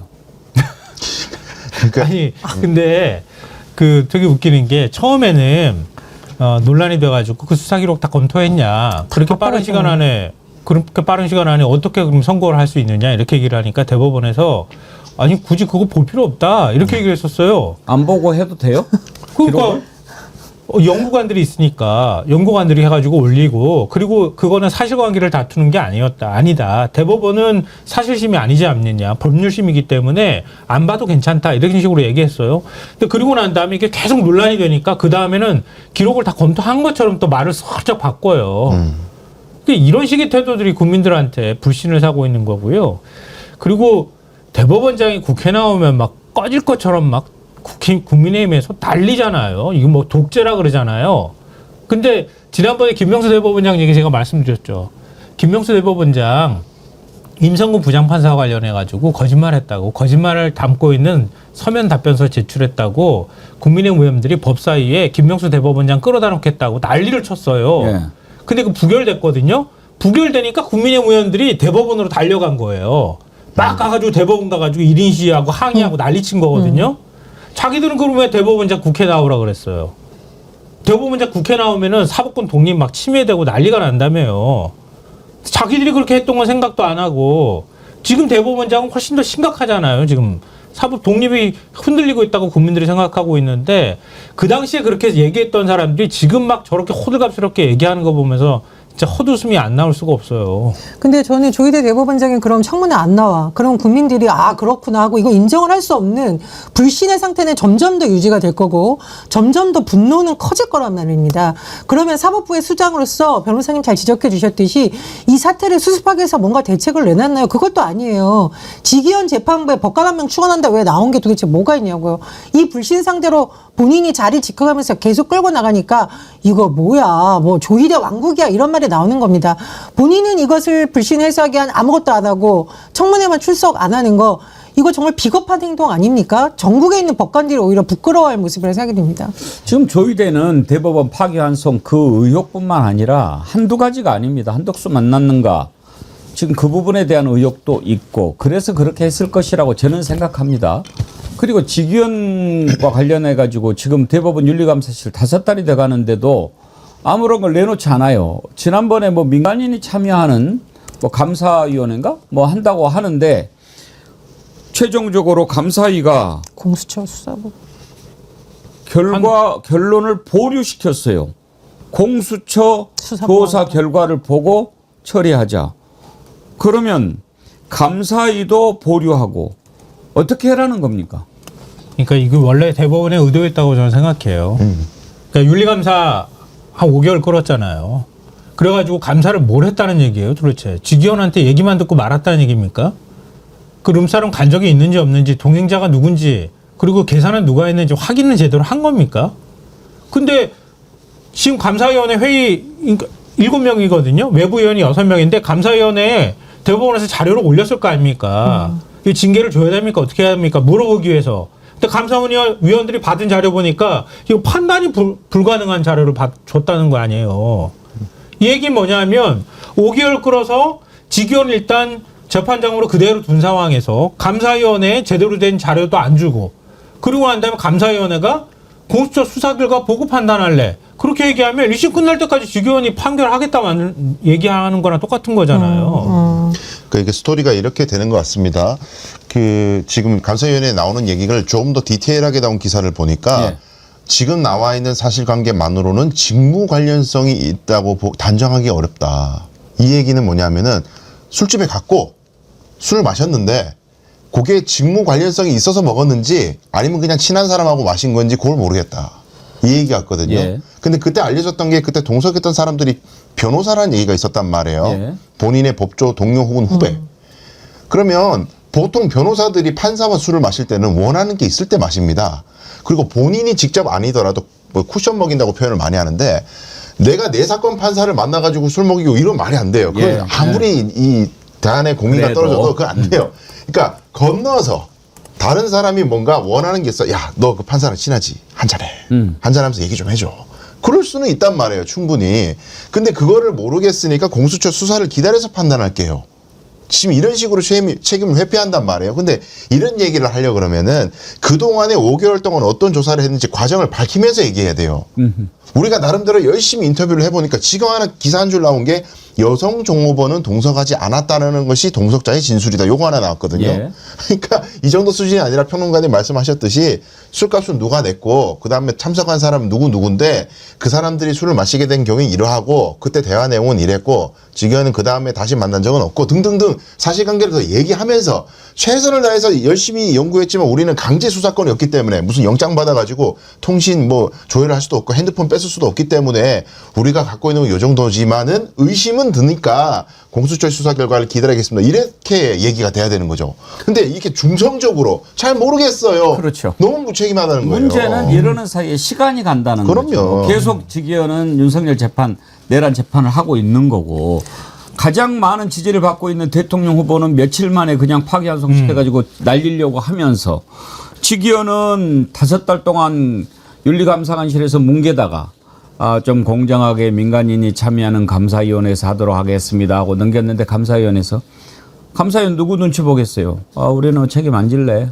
뭐 직위원한테 잘못 보이고 싶지도 않고 조희대 건들고 싶지도 않고 공수처에 넘겨야 되겠네. 그러려면 뭐하러 감사위원 선정하고 그렇게 합니까? 그러니까 지금 두 가지가 문제가 있는데요. 첫째로는 사법부가 직위원 뒤에 숨어버린 거예요. 왜냐하면 직위원을 흔들면은 우리도 만약에 판결하는 과정에서 뭔가 문제가 되면 나도 비슷한 처지가 될 수 있다고 하는 생각을 하는 거예요. 그러니까 직위원 앞세워서 직위원을 일단 1심까지는 버티게 한 다음에 그 다음에 인사를 내면 되는 거니까 징계는 안 주겠다고 하는 의지를 확고하게 보여준 거나 다름없다 이런 생각이 들고요. 두 번째로는 직위원은 지금이라도 재판장에서 내려와야 돼요. 왜냐하면요. 판사가 재판하는 과정에서 거짓말하면 판사로 자격이 없는 거죠. 그렇지 않습니까? 근데 지기현이 뭐라고 했어요? 재판 진행하는 과정에서 자기 의혹 제기가 있으니까 룸사롱에 갔었다는 의혹 제기가 나오니까 닷새 만에 난 삼겹살에 소주만 마신다. 삼겹살에 소주도 사주는 사람이 없다. 그랬잖아요. 근데 아까 말씀하셨던 것처럼 룸사롱 갔었고 만약에 가서 술 한 잔이라도 마셨다 그러면 다 거짓말 되는 거예요, 그거. 근데 그걸 만약에 갔다고 하는 사실이 확인돼도 문제지만 갔다가 그냥 나는 사진만 찍고 왔다고 지금 지기현은 얘기하고 있다잖아요. 그것도 어이없는 해명인데 그걸 직무 관련성이 분명하지 않다는 이유로 아무런 조치를 취하지 않겠다는 대법원의 태도도 이해할 수 없고 나중에 가서 공수처 수사 결과 보고 얘기합시다 얘기하는 거는 결국은 사법 처리 안 받을 거야. 이 정도는 괜찮아. 라는 내부 판단을 하지 않고서는 저런 입장을 낼 수가 없는 거예요. 그리고 법원이 그동안 보여준 태도가 어떤 좀 합리적인 의심이 들 만한 의혹에 대해서 적극적으로 나서지 않았잖아요. 민주당에서 계속 기적하고 국민들이 여론을 통해서 압박하니까 나섰다가 지금 같은 경우도 흐지부지 되고 법원 개혁에 대해서도 국민들이 계속 욕을 했지만 흐지부지 하다가 청문회 나오자 그러면 청문회에서 한번 밝히라고 하니까 또 안 나오고 뭘 어쩌란 말입니까? 정말 국정감사에서도 뭐 한다? 이거는 저는 정말 강력하게 법적 제재가 필요하다라고 생각을 하고요. 사법부가 도대체 왜 이렇게 오만합니까? 언제부터 국민 위에 군림하는 걸 넘어서 조이대 왕국을 건설하라는 말까지 나오게 됐습니까? 전국의 법관 여러분, 이럴 때야말로 오히려 법관들이 들고 일어나야 되는 거 아닙니까? 예. 사법부의 불신을 해소하기 위해서 정말 양심 있는 법관들부터 목소리를 내주셔야 되는 거 아닌가? 이런 저는 아쉬움이 굉장히 많이 듭니다. 오만한 이유가요. 죄를 지어도 벌을 안 받으니까 그러는 거예요. 부산이 대행님, 검사는 검사 기소 안 하는 것과 같은 거죠. 검사도 99만 원에 했잖아요. 그러니까 술을 마셔도 나눠가지고 100만 원 이하로 만들어주고 지금 조이대도 지기현도 그렇지만 창원지법의 김인택 부장판사라고의 면세점에서 이렇게 그 가방 받은 사람 있잖아요. 이것도 관세청이 무혐의 처분을 했다는 거예요. 그러니까 판사는 죄를 지어도 무죄야. 뭐 혐의도 없고 네. 판사보다 조금 더 높은 김건희는 가방 받아도 무혐의고 뭐 이러는 거 아닙니까? 그래도 우리 국민들이 양승태 전 대법원장이 막 기소돼가지고 재판받고 그런 모습을 봤기 때문에 기대를 한단 말이에요. 그러니까 이 시점에서 정말 간곡하게 부탁하고 싶은 곳이 공수처예요. 지금 공수처가 실질적으로 우리 국민들 마음속에 뭘 했다라는 메시지가 잘 안 보여요. 누구를 기소했다거나 이런 것들이 잘 안 보이고 기소를 해가지고 공수처에 의해서 누군가가 처벌받았다는 뉴스를 본 지가 한참 됐어요. 기억이 안 나. 도저히 이 존재감이 없는데 지금 열심히 검찰 개혁을 하는 와중에 공수처의 역할론에 대해서 여러 가지 토론들이 벌어지고 있습니다. 근데 이 형국에서 공수처가 지금에도 무기력한 모습을 계속 보이면은 아니 예를 들어 가지고요. 이런 사건에서 기본이 뭐예요? 직무 관련성 아까 얘기가 나왔는데 누군가가 판사가 누군가가 술을 마셨대요. 그러면 그 술이 직무 관련성이 있는지 없는지는 사전에 술 약속 잡을 때 무슨 얘기를 하면서 잡았는지가 제일 중요 핵심 포인트고 기본 아닙니까? 그럼 휴대전화를 압수수색해가지고 무슨 연락을 주고받는지부터 털어야 돼요. 근데 공수처가 지기현 핸드폰 뭐 압수수색하고 이런 얘기 들은 적 있으세요? 전혀 없어요. 도대체 뭐 하는지 모르겠어요. 이런 사안에서조차 존재감이 없으면 공수처 문 닫으라는 얘기가 진보 진영에서도 나올 수밖에 없습니다. 이게 사법개혁을 얘기하는 이유가 바로 이걸 분명하게 보여주는 사례라고 보고요. 그냥 제가 팩트만 몇 가지 말씀드리면 좋겠는데요. 그러니까 얼마 전에 칼럼에 나온 것도 제가 이제 메모를 해놓은 거예요. 미국에서는 22개 주에서 판사를 직접 선출로 뽑습니다. 그리고 나머지 주에서는 정부와 의회가 임명권을 가지게 되고요. 프랑스는 법관 징계기구인 최고 사법관 회의에서 징계 여부를 결정하는데요. 15명 중에서 판사들이 선출한 법관이 6명이고 나머지는 외부 인사고요. 그중에 6명은 대통령과 의회가 지명한다고 합니다. 독일은 행정부하고 입법부로 구성되는 법관 선출위원회가 법관 임명권을 갖고 있고요. 영국은 비법조인이 위원장을 맡고 있는 법관 인사위원회를 두고 있다고 합니다. 15명 중에서 판사 6명이고 5명은 일반 시민이 맡고 있다 그래요. 근데 내란전단 재판부에 국회가 추천할 수 있는 사람이 추천위원회에 들어갔다 그래가지고 그 난리를 치고 있잖아요. 마치 이것도 또한 세상에 꺼질 것처럼 얘기하는 거. 이것도 맞지 않고 이제 감사위원회 지금 얘기하는데 감사위원회도 사실 실질적인 감사 권한이나 아니면은 징계를 수위를 결정할 수 있는 권한이 없는 것 같거든요. 이번 기회에 사법개혁 안에 이런 비슷한 내용들을 집어넣었으면 좋겠다 싶어요. 저는 언론이 좀 어이없는 주장을 안 했으면 좋겠다. 이재명 정부 들어와서 법원을 압박한다고 하는데 사법개혁 뉴스 한번 찾아보십시오. 몇십 년 동안 진행된 내용입니다. 예? 시대에 맞지 않는 판결이 자꾸 나온다던가 혹은 법관들의 특혜가 너무 심한다던가 법조 비리에 대해서 제대로 견제할 수 없는 자료가 없다던가 이거 그동안 사실 찾아보시라니까요. 제가 그때 서울 고법의 부장판사 구속됐을 때도 그때도 사법개혁 난리 났었고요. 그 전부터도 계속 나온 내용입니다. 그건 뭡니까? 유권자인 국민, 나라의 주인인 국민위에 군림하는 어떤 권력도 있을 수가 없다. 다만 사법부가 거기에서 너무 예외적으로 존재했기 때문에 개혁을 해야 된다는 움직임은 끊임없이 있었습니다. 그래서 언론에서도 이걸 특정 정부와 특정 정당이 밀어붙인다를 쓰면 안 되고요. 오히려 그동안 윤석열 정부에서 이게 후퇴했었다. 이렇게 보는 게 저는 정확한 해석이라고 생각합니다. SKJ님, 조이대와 직위원을 끌어안고 사법부가 와르르 무너져 가는구나. 예, 상징적인 거죠. 다음으로 넘어갈 텐데요. 유라님. 앵커님, 정치 이야기 너무 지루하고 답답한데 가끔 가다 쉬어가면서 트로트 한 곡씩 듣고 토론하면 어떨까요? 정치판이 어지간해야죠. 항상 수고하십니다. 참 좋으신 제안인데 글쎄요. 트로트 한 곡 듣고 가면은 좀 좋을 텐데. 예, 유라님. 제 머리 아플까봐 잠깐 이렇게 말씀 주신 것 같은데 감사드리고, 말씀 주신 김에 저희가 이제 추석 연휴 길게 가지 않습니까? 그래도 추석 연휴 동안 백운기의 정치 1번지는 쉬지 않고 11시에 여러분 찾아갑니다. 그러니까 추석 연휴 기간에도 시간 되시면 계속 함께 해주시고요. 예고를 하나 해드리면 추석날 10월 6일이죠. 10월 6일 추석 백운기의 정치 1번지는 특집으로, 추석이니까 우리가 또 잔치를 해야 되지 않겠습니까? 탄핵 기간에 탄핵송으로 유명했던 두 분 여러분 기억나시죠? 백금열 밴드 그리고 가수 백자, 이 두 백브라더스가 세계 최초로 콜라보를 합니다. 그래서 가수 백자와 백금열 밴드가 함께 이렇게 노래를 부르면서 여러분들을 찾아뵐 테니까요. 추석날 여러분 많이 기대해 주십시오. 이거 세계 최초입니다. 백금열 밴드 잘 아시죠? 저 아세요? 네, 많이 들어봤습니다. 가수 백자도 유명하신 분이고 두 분이 함께 이렇게 어우러지는데 두 분 다 백시입니다. 안 웃네? 자, 잠깐 오늘 한덕수 재판이 있는 날인데 공개를 했지요. 한덕수가 또 여전히 무슨 얘기 할지는 알겠는데 잠깐 그 화면 좀 볼 수 있을까요?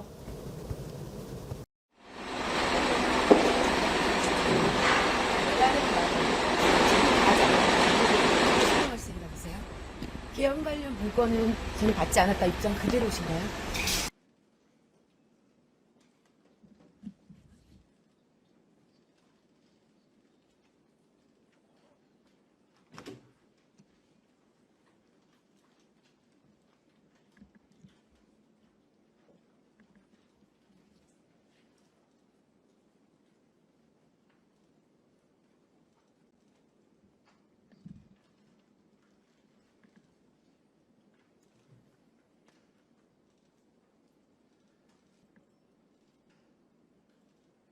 예, 중계화면인데요.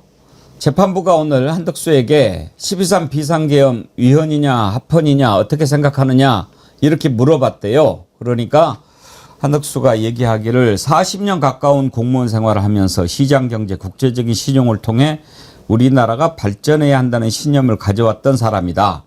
계엄이라고 하는 것은 국가를 발전시키기 위한 차원에서 봤을 때 받아들이기 어려운 상황이다. 뭔 얘기야? 그러면서 위증 혐의와 관련해서 계엄 선포 당일 대통령실에서 계엄 관련 문건을 받은 기억이 없다고 말한 부분을 위증했다는 것만 인정한다. 나머지 모든 공소 사실은 부인한다. 그러니까 그런 거네요.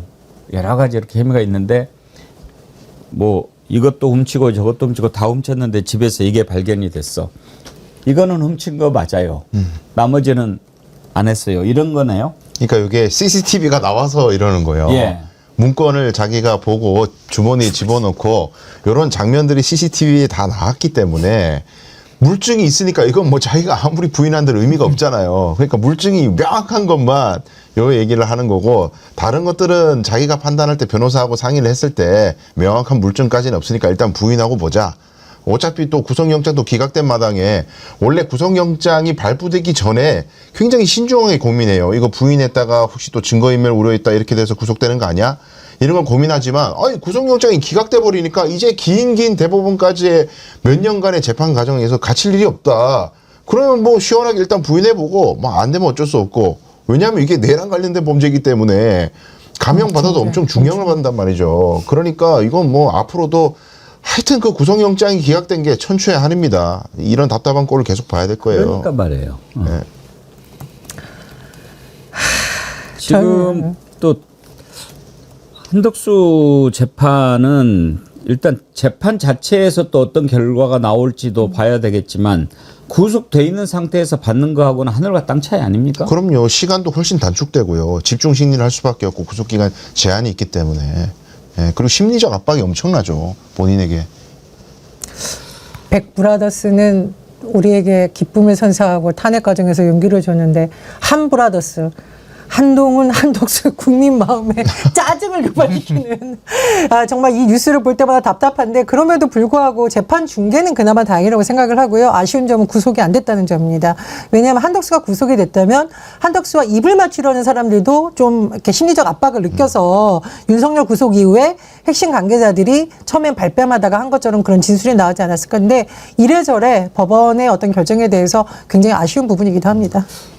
부산이대인님 앵커님 개천절에는 생방인가요? 예, 이번 주는 다 금요일까지 생방송합니다. 생방송하고요.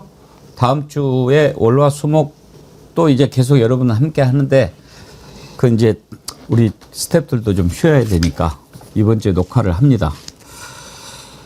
끝으로 해병 특검이 오늘 이제 이종섭 뭐 계속 이렇게 지금 조사하고 있는데 안규백 장관을 오늘 오전에 참고인으로 불러서 조사를 했다는 속보가 들어왔네요.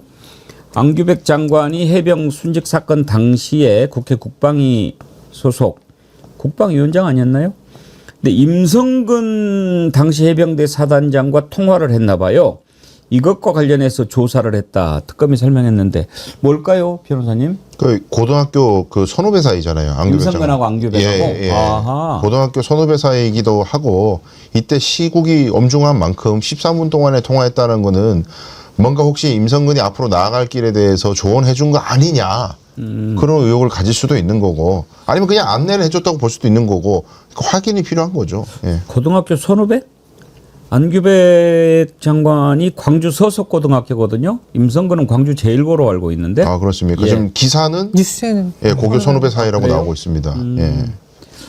임성근이 광주 서석고인가? 저는 광주 제일고로 들었어요. 그래가지고 제일고 출신이 아주 그 상당히 서석고등학교 선후배구나. 임성근이 서석고를 나왔네. 네. 아, 고등학교 선후배군요. 그래서 이제 뭐 아마 이런저런 걸로 얘기를 했는데 네. 무슨 내용으로 전화했는가? 네. 그걸 지금 따지기 위해서 부른 거군요. 그렇습니다.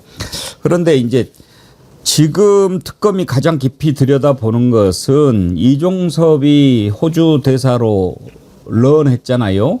그 관련해서 어떻게 된 거냐? 그런데 이제 다 나오더라고요. 조태용이도 그렇고, 이종섭이도 그렇고, 우리가 했겠습니까? 다 윤석열이 시킨 거죠. 그러니까 윤석열이 집어넣어야 되는 게 이런 이유예요. 다 나오잖아요. 이종섭 얘기 한번 들어보죠. 대통령이 전화로 확인해서 이첩보리 지시하신 것입니까? 그동안 우리가 낸 의견서 보셨죠? 거기서 다 들어있고 바뀐 거 하나도 없습니다.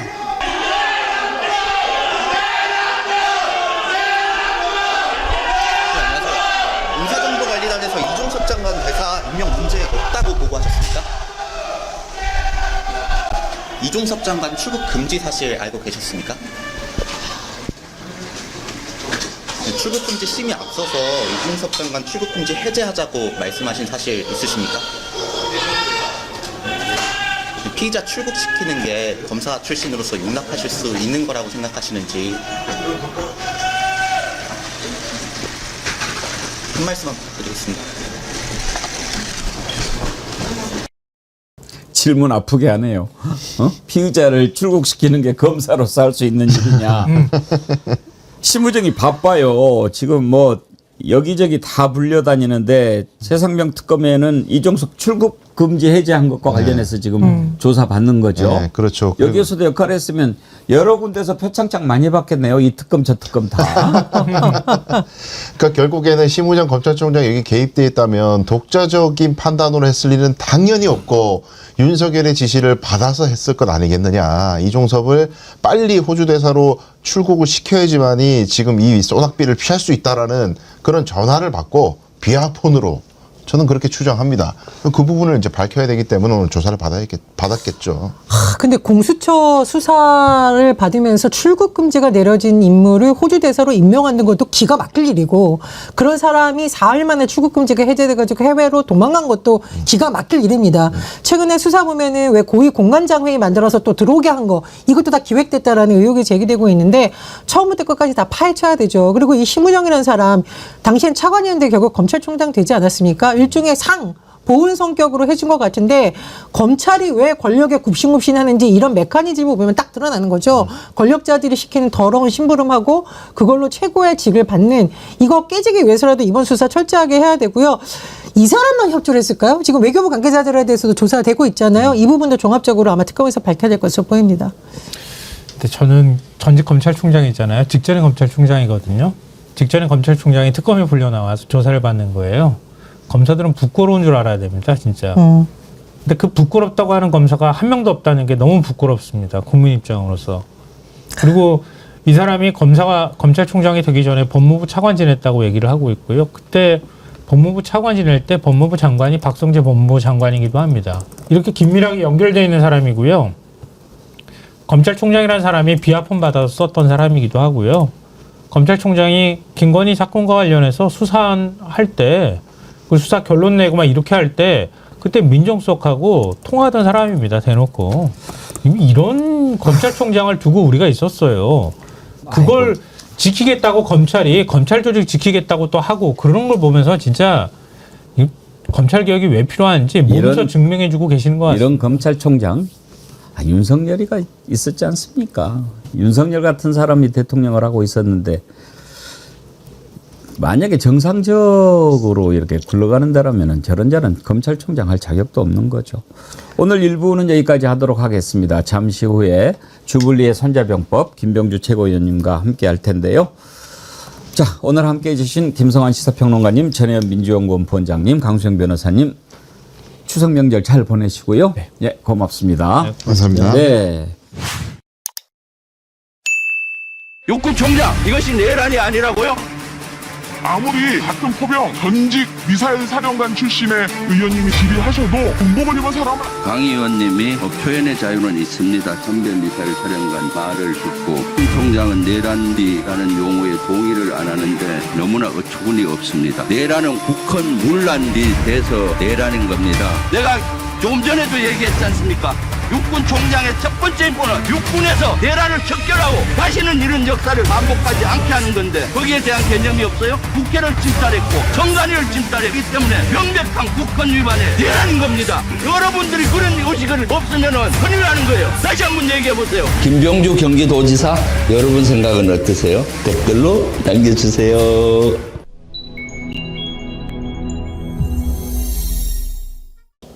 막 호통치다가 갑자기 경기도지사 어떻게 생각하세요 하니까 이상하잖아요. 근데 앞에 호통친 거는 뭐 누구한테 호통치신 거예요? 그 육군 총장하고 어제 국방위가 열렸습니다. 예. 그 육군 총장, 그다음에 해군 총장, 공군 총장 다 왔는데. 인사청문회입니까? 아니, 청문회가 아니고 현안 보고인데 이제 각군 총장이 새로 이재명 정부에서 임명됐지 않습니까? 예. 그래서 이제 최근에 사고가 많이 났어요. 육해공군. 사고를 어떻게 대책을 세울 건지에 대한 보고를 받고 질의하는 시간이었거든요. 그런데 이 정부에서 임명이 된 육군참모총장이 그런 발언을 했습니까? 그래서 대단히 내란에 대한 미온적이더라고요, 보니까. 그래서 제가 상당히 문제의식이 느꼈죠. 이대로는 안 되겠다. 그래서 아주 호통을 쳤고요. 저 호통 친 배경은 사실 그 상대 국민의힘의 의원이 제가 내란이란 단어를 계속 썼더니 내란이란 단어는 지금 안 맞다. 왜냐하면은 재판을 받고 있고 무죄 추정의 원칙인데 내란의 용어는 안 맞다 하면서 이 육군 총장한테 계속 그렇게 몰아가는 거예요. 그럴 때 육군 총장은 단호하게 내란입니다 하고 항변을 해야 될 거 아니에요. 당연하죠. 근데도 제대로 어물쩍 넘어가고 그리고 그러면서 또 그 실제 무죄 추정의 원칙이 적용되기 때문에 이재명 또 대통령을 강선영 의원이 걸고 넘어지는 거예요. 예. 무죄 추정 원칙 때문에 재판 뭐 이렇게 그 가정인데도 불구하고 대통령 하고 있지 않느냐.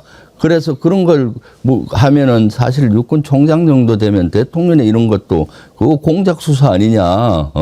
그런 걸 좀 엄홀하고 또 내란에 대해서도 단호했어야 되는데 특히 내란 분야에 단호함이 없더라고요. 육참 총장 잘못 시킨 것 같은데요. 그래서 제가 아주 호통을 치고 나중에 또 발언권을 얻어서 각군 총장들 이것이 내란이라고 12.3 비상계엄이 내란이냐 아니냐 다 확답을 받았어요. 예. 모두 다 내란이라고 나중에는 정신 차리고 내란입니다 했었거든요. 예. 그래서 사실 지금 시대 정신은 각군 총장들은 군 정권을 가졌거든요. 군령권을 가진 합참무장은 작전 준비 태세에 대해 집중하지만은 이런 내란을 교육하고 내란을 다시는 일어나지 않게 해야 되는 거는 각군 총장의 몫입니다. 예. 그럼 거기에 대한 확고한 개념이 있어야 되잖아요. 헌법을 공부하고.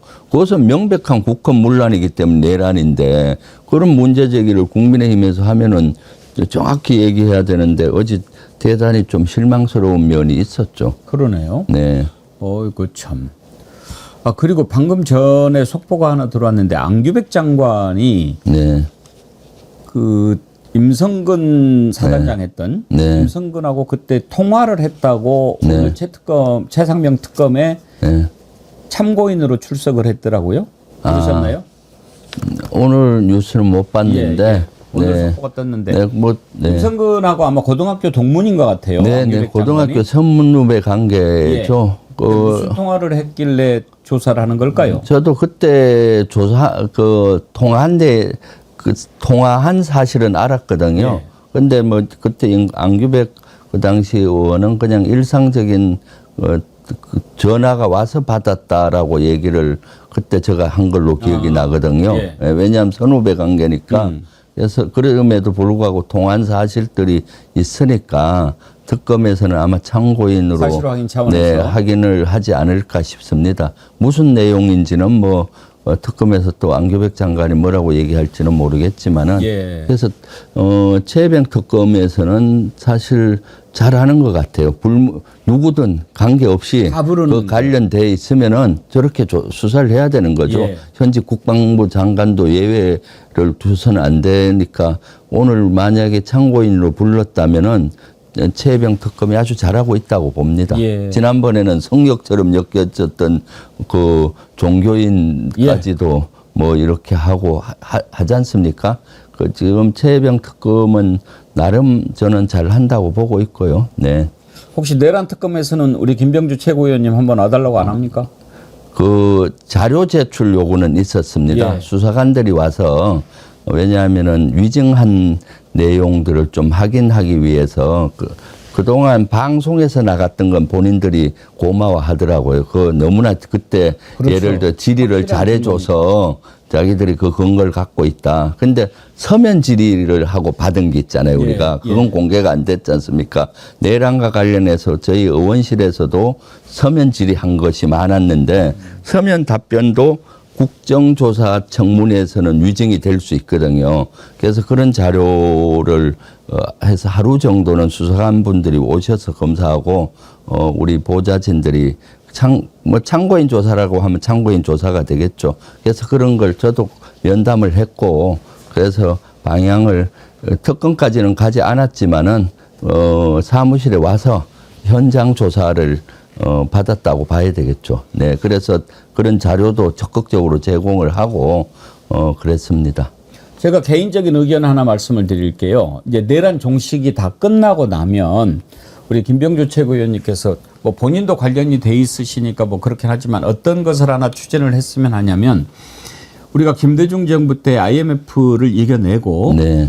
국난 극복 기장을 준비를 해서 네. 국난 극복에 기여한 사람들을 포상을 한 적이 있었어요. 네, 네. 그때 정말 금모으기 다 참여하고 그랬는데 금모으기 아이디어를 낸 사람 또 여러 가지로 노력해서 환란을 극복한 사람들을 격려해주고 칭찬해주고 포상을 해주고 그랬거든요. 네. 내란 다 끝난 다음에 정말 내란 극복한 사람들 지금 뭐 몇몇 서강대교 넘지 마라라고 했던 조대령이라든지 이렇게 네. 포상을 해주지만 그 외에도 정말 김병주 최고위원님이 그때 그렇게 발빠르게 수방사 특전사 이렇게 만나지 않았다면 네, 네. 정말 그 진실을 밝히는데 어려웠을 거거든요. 네. 그러니까 김병주 최고위원님 상주라 이 차원을 넘어서서 내란 종식된 후에 내란을 극복하는 데 기여했던 사람들은 좀 상을 줬으면 좋겠어요. 네. 아주 좋은 나이잖아요. 예. 내란 극복 기장 같은 걸 그렇습니다. 만들어서 예.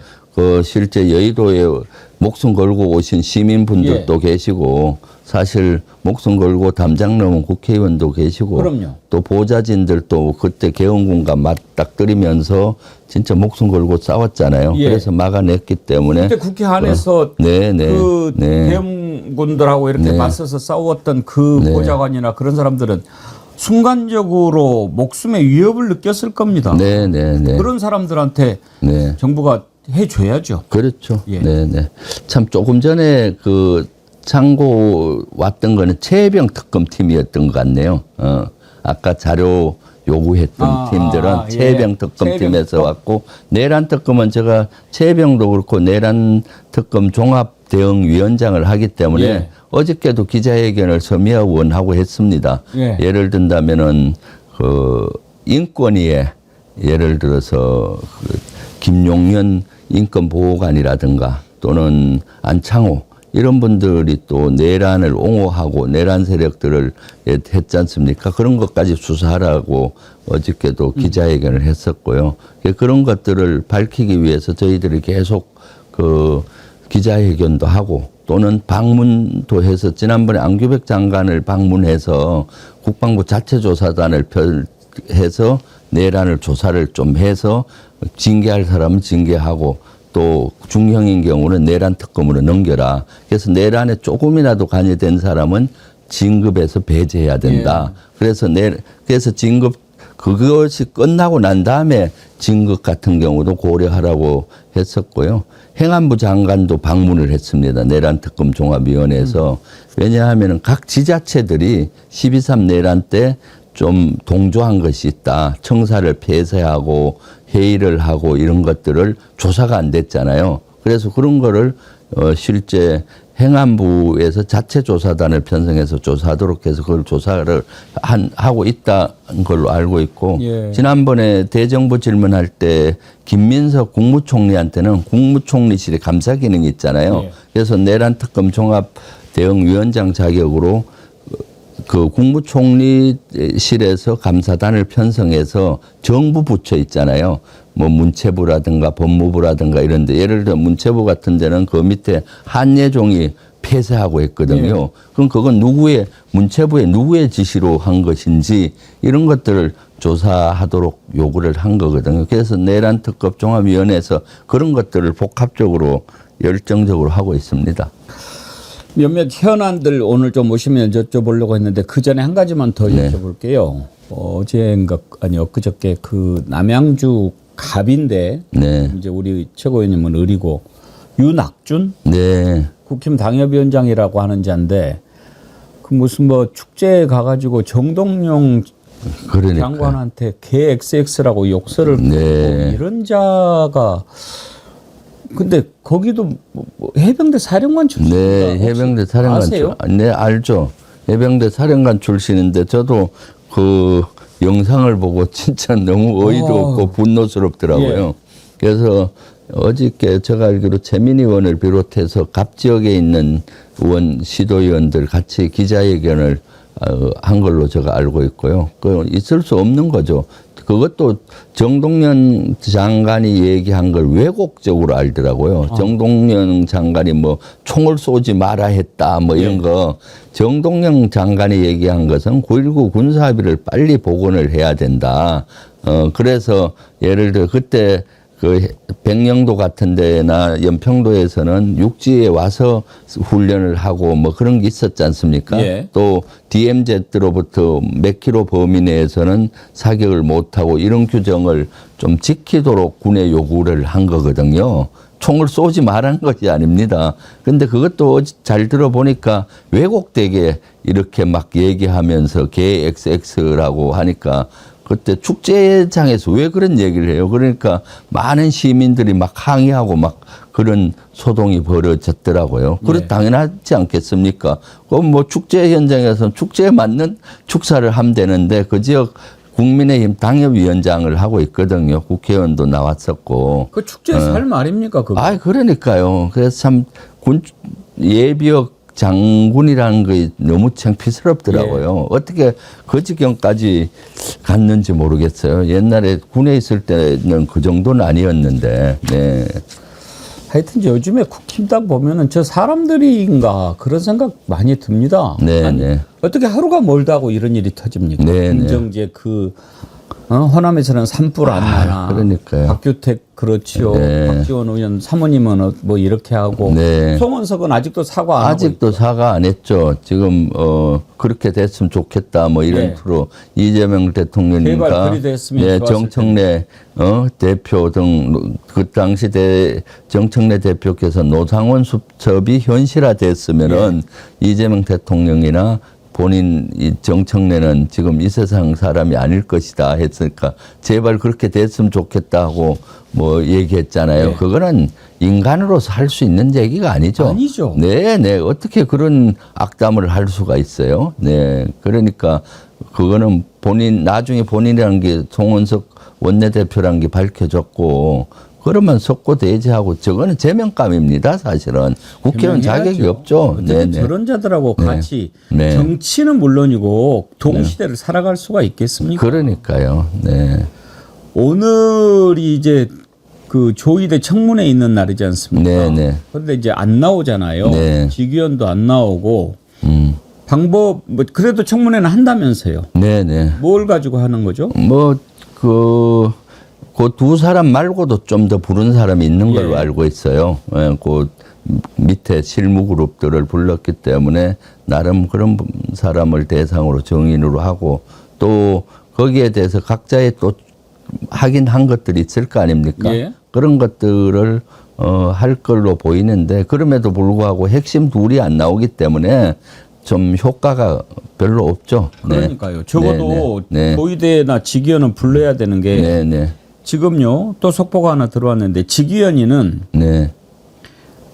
지금 이제 그동안에 대법원의 윤리감사관실에서 조사했는데 뭐 공정성을 담보한다고 감사위원회에다 넘겼잖아요. 네. 근데 감사위원회에서 또 뭐 민간인까지 참여했는데 우리는 잘 모르겠다. 공수처 수사 나오면은 하자 이렇게 지금 털어버렸는데. 그러니까요. 네. 이 직위원이 완전히 일반 잡범 사기꾼들 하는 행태를 그대로 하고 있어요. 네.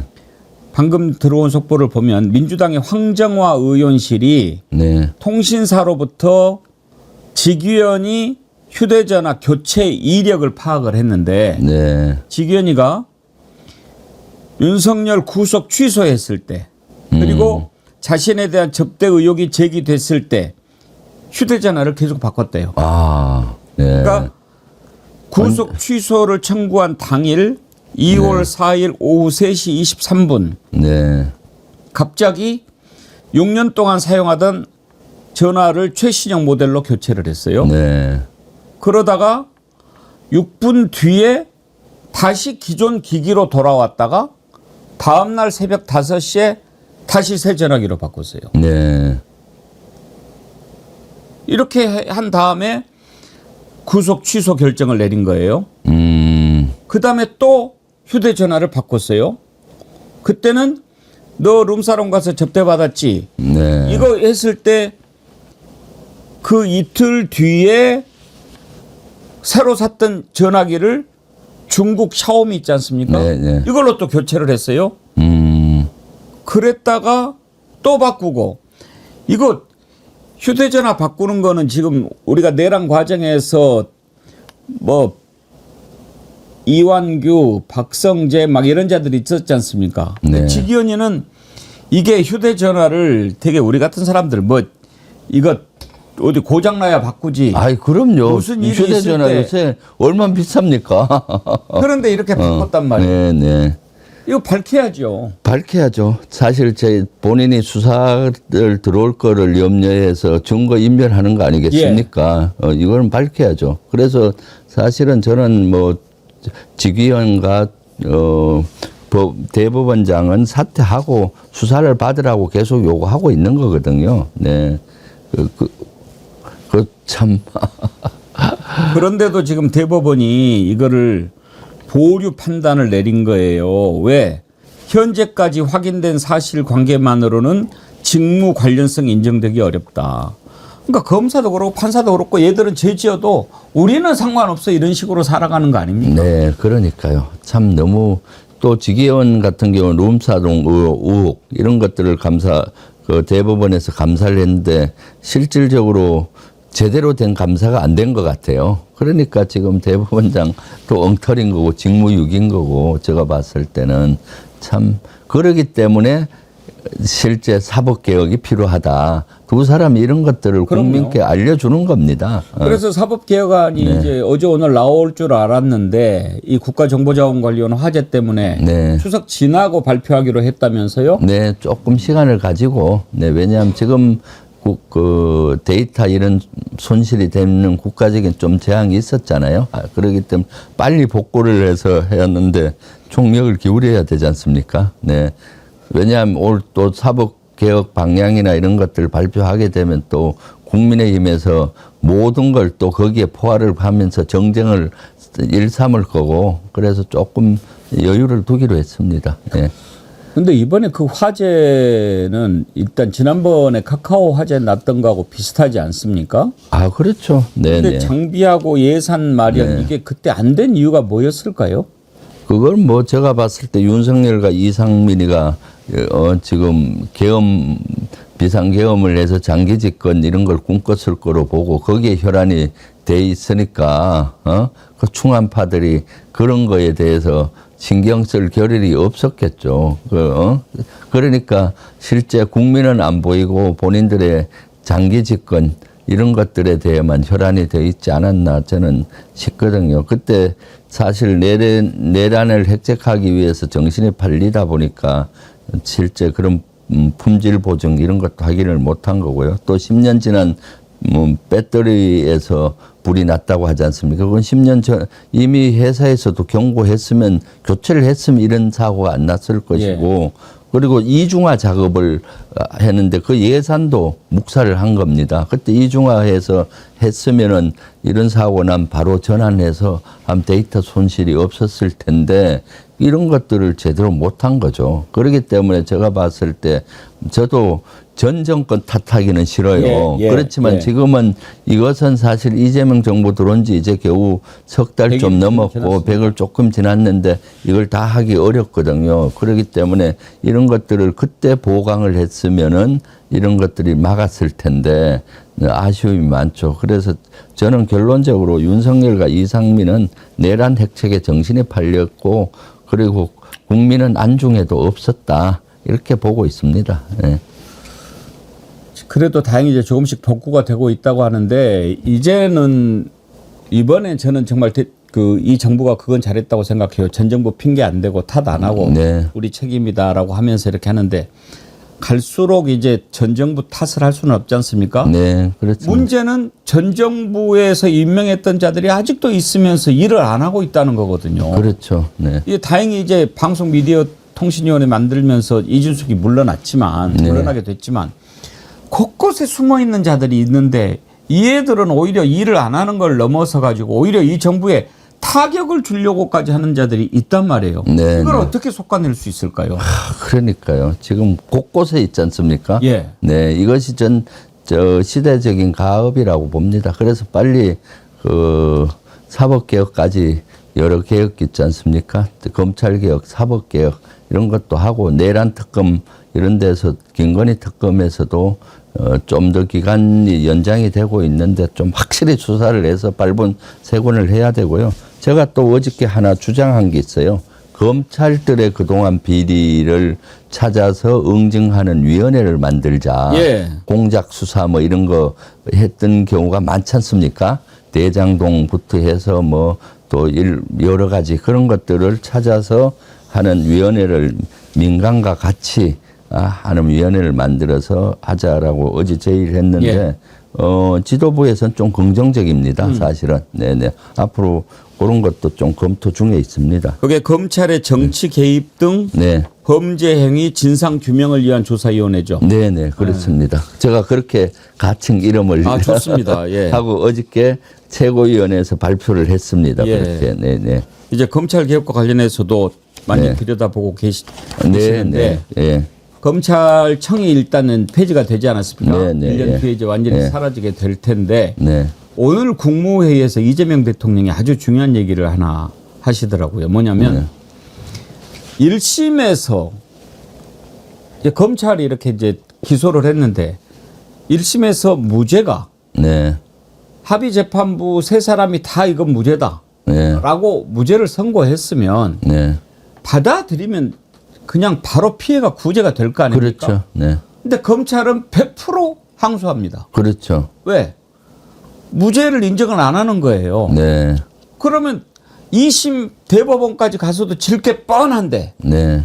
비용 들어, 국가 비용 들어, 당사자는 그 긴 시간 동안 고통을 계속 받아야 돼요. 네. 이걸 좀 없애야 된다라고 오늘 이재명 대통령이 네. 국무회의에서 얘기를 했거든요. 네. 그거 한번 들어보시겠습니까? 네. 예. 네. 억울하게 기소가 됐는데 몇 년 재판해가지고 돈 들여서 고통받고 해가지고 무죄를 받았어요. 검찰이 아무 이유 없이 항소를 해요. 그래서 또 막 한참 동안 돈 들여가지고 고생을 해요. 또 무죄를 받았어요. 또 상고해. 그래가지고 대법원까지 걸려가지고 돈을 엄청나게 들고 나중에 보니까 무죄는 났는데 집안이 망했어요. 이거 윤석열 대통령이 한 말 아닙니까? 네, 맞습니다. 근데 그거 지금도 그러고 있죠. 그래서 제가 이 얘기를 하나 드려볼게요. 1심에서 판사 셋이서 재판을 해서 이거 무죄네, 이거 무죄 선고를 했어요. 무조건 항소를 해요. 그럼 고등법원 항소심에서 판사들 생각이 이거 유죄네? 그래서 유죄로 바꿨어요. 이럴 경우 이게 타당하냐? 3명은 무죄라고 그러고 3명은 유죄라고 하면 무죄일 수도 있고 유죄일 수도 있는 거 아닙니까? 저런 지적이거든요. 네, 그렇죠. 저 말씀을 사실 이재명 대표 시절에도 저하고 많이 논의를 했습니다. 네. 왜냐하면 이재명 대표께서 그 일주일에 2-3번은 재판을 받으셨잖아요. 그러니까 무엇보다도 이 문제점을 아신 겁니다. 1심에서 유죄가 날 경우 2심은 또 법관이 다 다릅니다. 그럼 또 그 변호인들을 다시 다 새로 정해야 되고 2심은 인생이 망가지는 거예요. 네, 그렇습니다. 그 항모 대장이라고 우리 민주당 그 해군 예비역 대장분이 한기철 대장님 있지 않습니까? 지금 진해 지역 저쪽에서 당협 우리 민주당 위원장도 하고 계시고 보훈처장 하셨던 분. 그때 박근혜 정부 시절에 뭐 방산비리로 엮어서 세월호 났을 때 그걸 출구로 방산비리를 터뜨린 겁니다. 그래서 그때 최종 무죄가 났는데 1심에서 2심, 3심 가면서 그 돈이 없어서 나중에 따님이 제가 알기로는 퇴직하고 퇴직금까지 이렇게 해서 변호사비로 엮고 했는데 나중에 무죄가 난 건데 그 고통이 얼마나 크겠습니까? 그리고 실제 제가 알기로 전 정부 죽이기를 윤 정권 때 했지 않습니까? 서해 공무원 비격 사건 뭐 하여튼 거기에 고소가 되고 고발이 된 상태에서 1심 가고 2심 가는 과정에서 변호사비가 엄청나게 드니까 그 당시 장관했던 분들도 거절하고 있더라고요, 지금. 지금 그래서 이 제도는 저는 좀 심각한 문제가 있다. 그래서 이재명 대통령 말씀하신 거에 적극 동의하고요. 이런 것들을 어떻게 보완할지 이번에 사법개혁을 할 때 그런 것도 좀 보완이 돼야 된다라고 보입니다. 그래서 어제 정성호 법무부 장관을 만나서 개별적으로 좀 얘기를 나눴거든요. 그래서 이번에 할 때 진짜로 국민들이 이러한 억울한 일이 없도록 세부 법안까지 잘 만들어야 되겠다고 얘기를 했고 법무부 장관도 그걸 위해서 열심히 노력하고 있다라고 말씀을 하시더라고요. 예. 신명철님께서 황규철 민주당 창원 진해구 위원장 바로 보내주셨는데 네. 신명철님 감사합니다. 우리 정의원님들이 이렇게 바로바로 팩트 체크를 해주시고 네, 네. 예, 안내도 해주시고 그렇습니다. 그래서 한기철 제독 분은 나중에 이제 문재인 정부에서 그나마 보훈처장을 하셔서 예. 정치적으로 명예회복은 좀 하셨거든요. 그래서 그렇지만은 그 억울함, 그 돈 들어간 거 마음고생은 이루 말할 것도 없죠. 네. 잠깐 국제 얘기 하나 좀 해보죠. 지금 트럼프 하는 게 이거 보통 문제가 아닌데요. 네. 뭐 3,500억 달러 이거 뭐 선불이다. 만약에 우리 그렇게 하면 이제 나라 망할 형편 아닙니까? 그렇죠. 네. 어떻게 이런 식으로 계속 나오는가. 근데 이제 저는 여기서 좀 의심이 드는 게 지난번에 협상 끝나고 났을 때 합의문이 필요가 없을 정도로 얘기가 잘 됐다. 그렇게 얘기하지 않았나요? 네네. 뭔가 좀 분위기를 잘못 읽은 겁니까? 사실을 잘못 전한 겁니까? 어떻게 봐야 됩니까? 제가 봤을 땐 협상은 계속 진행됐다고 봐요. 예. 그때까지는 그것이 맞았고 지금 트럼프 대통령 같은 경우는 럭비공까지 처럼 움직여요. 어디로 튈지 모릅니다. 갑자기 또 이렇게 했다가 이렇게 바꾸고 하지 않습니까? 일본의 예도 그렇고 여러 나라도 말 안 듣는다고 관세 막 또 올리고요. 그래서 지금 여러 가지 트럼프 대통령의 그런 럭비공 전략 이런 거의 일환이고 제가 늘 얘기하지만은 트럼프 대통령은 늘 머리 들어넣기 전략을 하잖아요. 거기 뭔가 하면은 2개를 받으려면 10개를 요구를 합니다, 늘. 그럼 거기에 겁먹고 해버리면은 국익에 엄청 손실이 나잖아요.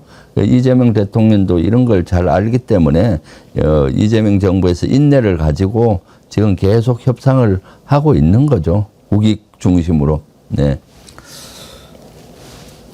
그러면은 앞으로 우리가 넘어야 할 일들이 지금 적지 않은데 한미 통화 스와프 같은 것도 해결이 되고 뭐 그래야 뭔가가 될 거 아닙니까? 네, 그렇죠. 계속 이렇게 나오면은 더군다나 지금 지난번에 조지아 사태로 우리가 다시 들어가는 것도 힘들고 트럼프가 마음을 바꾸지 않는 한 이게 진전이 안 될 것 같은데 일본도 사실은 지금 이제 이거 나중에 재협상 가능성이 있다 이런 얘기까지 나오긴 합니다만은 계속 이렇게 가면은 어떻게 됩니까?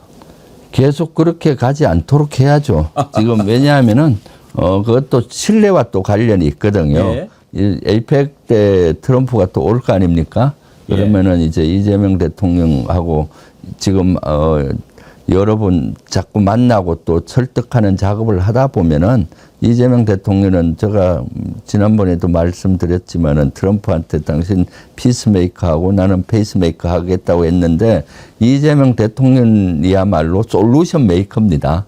아주 지혜가 많으시고 하기 때문에 이 파고를 아마 이재명 대통령이 아니었으면 덜컥 윤석열 같은 그거 그대로 받아줄 확률이 많죠. 근데 지금 인내를 가지고 설득하고 하고 있기 때문에 우리가 시간을 가지고 좀 지켜볼 필요가 있는 것 같고요. 그래서 이재명 대통령의 협상력을 높여주기 위해서 사실 우리 민주당에서는 지난번에 초선 의원들이 또 규탄 이런 것도 하고요. 그리고 저도 트럼프 대통령의 이런 행태에 대해서 비판을 하고 했거든요. 그렇게 하면은 정부는 그렇게 할 수 없잖아요.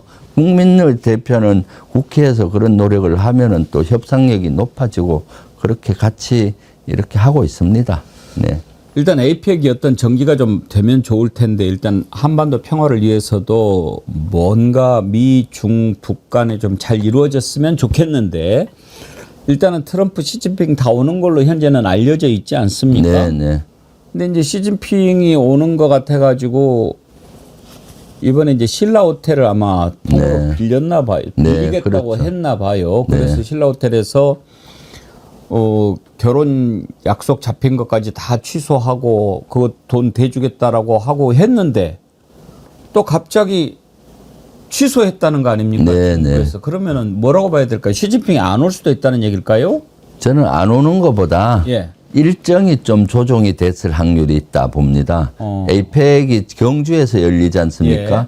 경주에서는 그 호텔 준비를 하고 있는 걸로 알고 있어요. 그럼 에이펙 가셨다가 원래 서울에 와서 트럼프 대통령하고 뭐 정상회담을 한다든가 다른 이런 여러 가지를 하려고 했는데 거기에 경주에 더 있든가 아니면 또 다른 일정에 또 변화가 있든가 그런 걸로 보여지지 뭐 이번 에이펙에 오지 않겠다 이거는 아닐 것 같아요. 왜냐하면 다음 에이펙 주최국이 중국입니다. 그럼 당연히 와서 다음 에이펙에 오십시오 하고 계획하고 이걸 홍보해야 되는 거거든요. 예. 그렇기 때문에 그것까지는 아닐 것 같고요. 저도 그거는 지금 외교부나 왜 그런지 좀 알아보고 있는 중이거든요. 왜 갑자기 신라 호텔을 예약을 했다가 예. 갑자기 취소하고 그랬는지. 네. 처음에 신라 호텔을 통으로 예약을 했다고 그러더라고요. 네.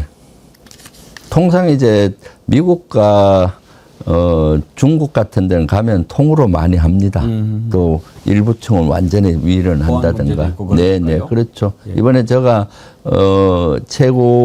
우리 당 대표하고 최고위원들이 한 달 전에 에이펙 점검차 갔었거든요. 그래서 어느 나라 대통령은 여기 와서 이렇게 하고 뭐 그런 걸 보고를 받았습니다. 예. 그때 다 준비를 하고 있더라고요. 네. 알겠습니다.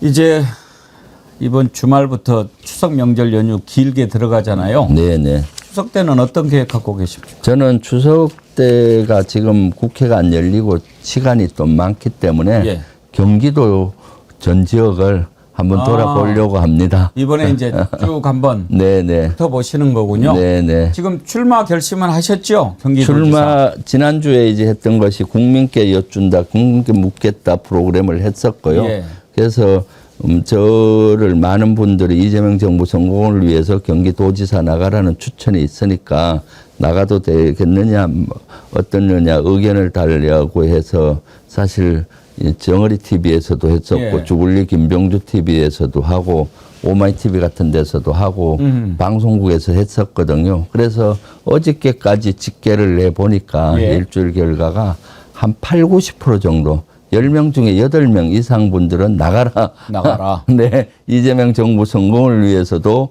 김병주가 경기도지사 돼야 된다. 또는 추진력 있는 김병주 같은 사람이 경기도를 이끌어야 된다. 이렇게 강력히 추천하는 분이 10명 중에 8명이 넘더라고요. 그래서 이제는 준비를 해야 되겠구나 라고 생각을 하고 있고요. 그러면 이제 좀 사실 우리 추천하신 분들이나 시청자분들이 저를 도와줄 게 하나 있습니다. 이번 주 추석 전에 아마 방송이나 언론에서 적합도 조사를 할 것 같아요. 경기도 후보자 누가 적합합니까 하는 여론조사. 어디에서 합니까? 그냥 일반 여론조사 기관에서 하는 겁니까? 여론조사 기관에서 할 걸로 추정을 해요. 당연히 그건 하겠죠. 몇 개는 하니까 이제 아마 내일부터 할 확률이 많은데 어디 가는지는 잘 모릅니다. 그냥 공의전화 오면은 여론조사 좀 받아주시고 김병주 좀 응원을 해주시면 좋겠습니다. 왜냐하면은 제가 이제 거기 한 3위 안에는 들어야 될 가능성이 있지 않습니까? 그러면 이제 출마 선언을 하는 거죠. 지난번에 한 군데서 여론조사한 데는 제가 3위를 했거든요. 그러니까 3위 정도는 돼야 링에 올라가는 거 아니겠습니까? 그래서 여론조사 공의전화 꼭 좀 받아주시고 김병주를 좀 응원해 주시면은 그런 것들을 보고 최종적으로 출마 선언을 하려고 합니다. 네. 하여튼 결심이 서시면 출마 선언은 우리 정어리 TV에서 하십시오. 네, 알겠습니다. 우리 주불리를 사랑하는 정어리한테. 네, 그럼요. 정어리 TV에서 지난번에 또 이런 발언 기회를 줘서 국민께 묻겠다 했더니 많은 분들이 댓글을 달아주시더라고요. 그리고 쇼츠로 또 만들어 주셨대요. 너무 감사합니다. 네. 알겠습니다. 또 지지하고 성원한다는 글이 많이 올라오고 있습니다. 네. 감사드리고요. 추석 명절 잘 네. 보내시고 뵙도록 하지요. 네, 예, 감사합니다. 고맙습니다. 주불리의 손자병법 민주당의 김병주 최고위원님과 함께했습니다.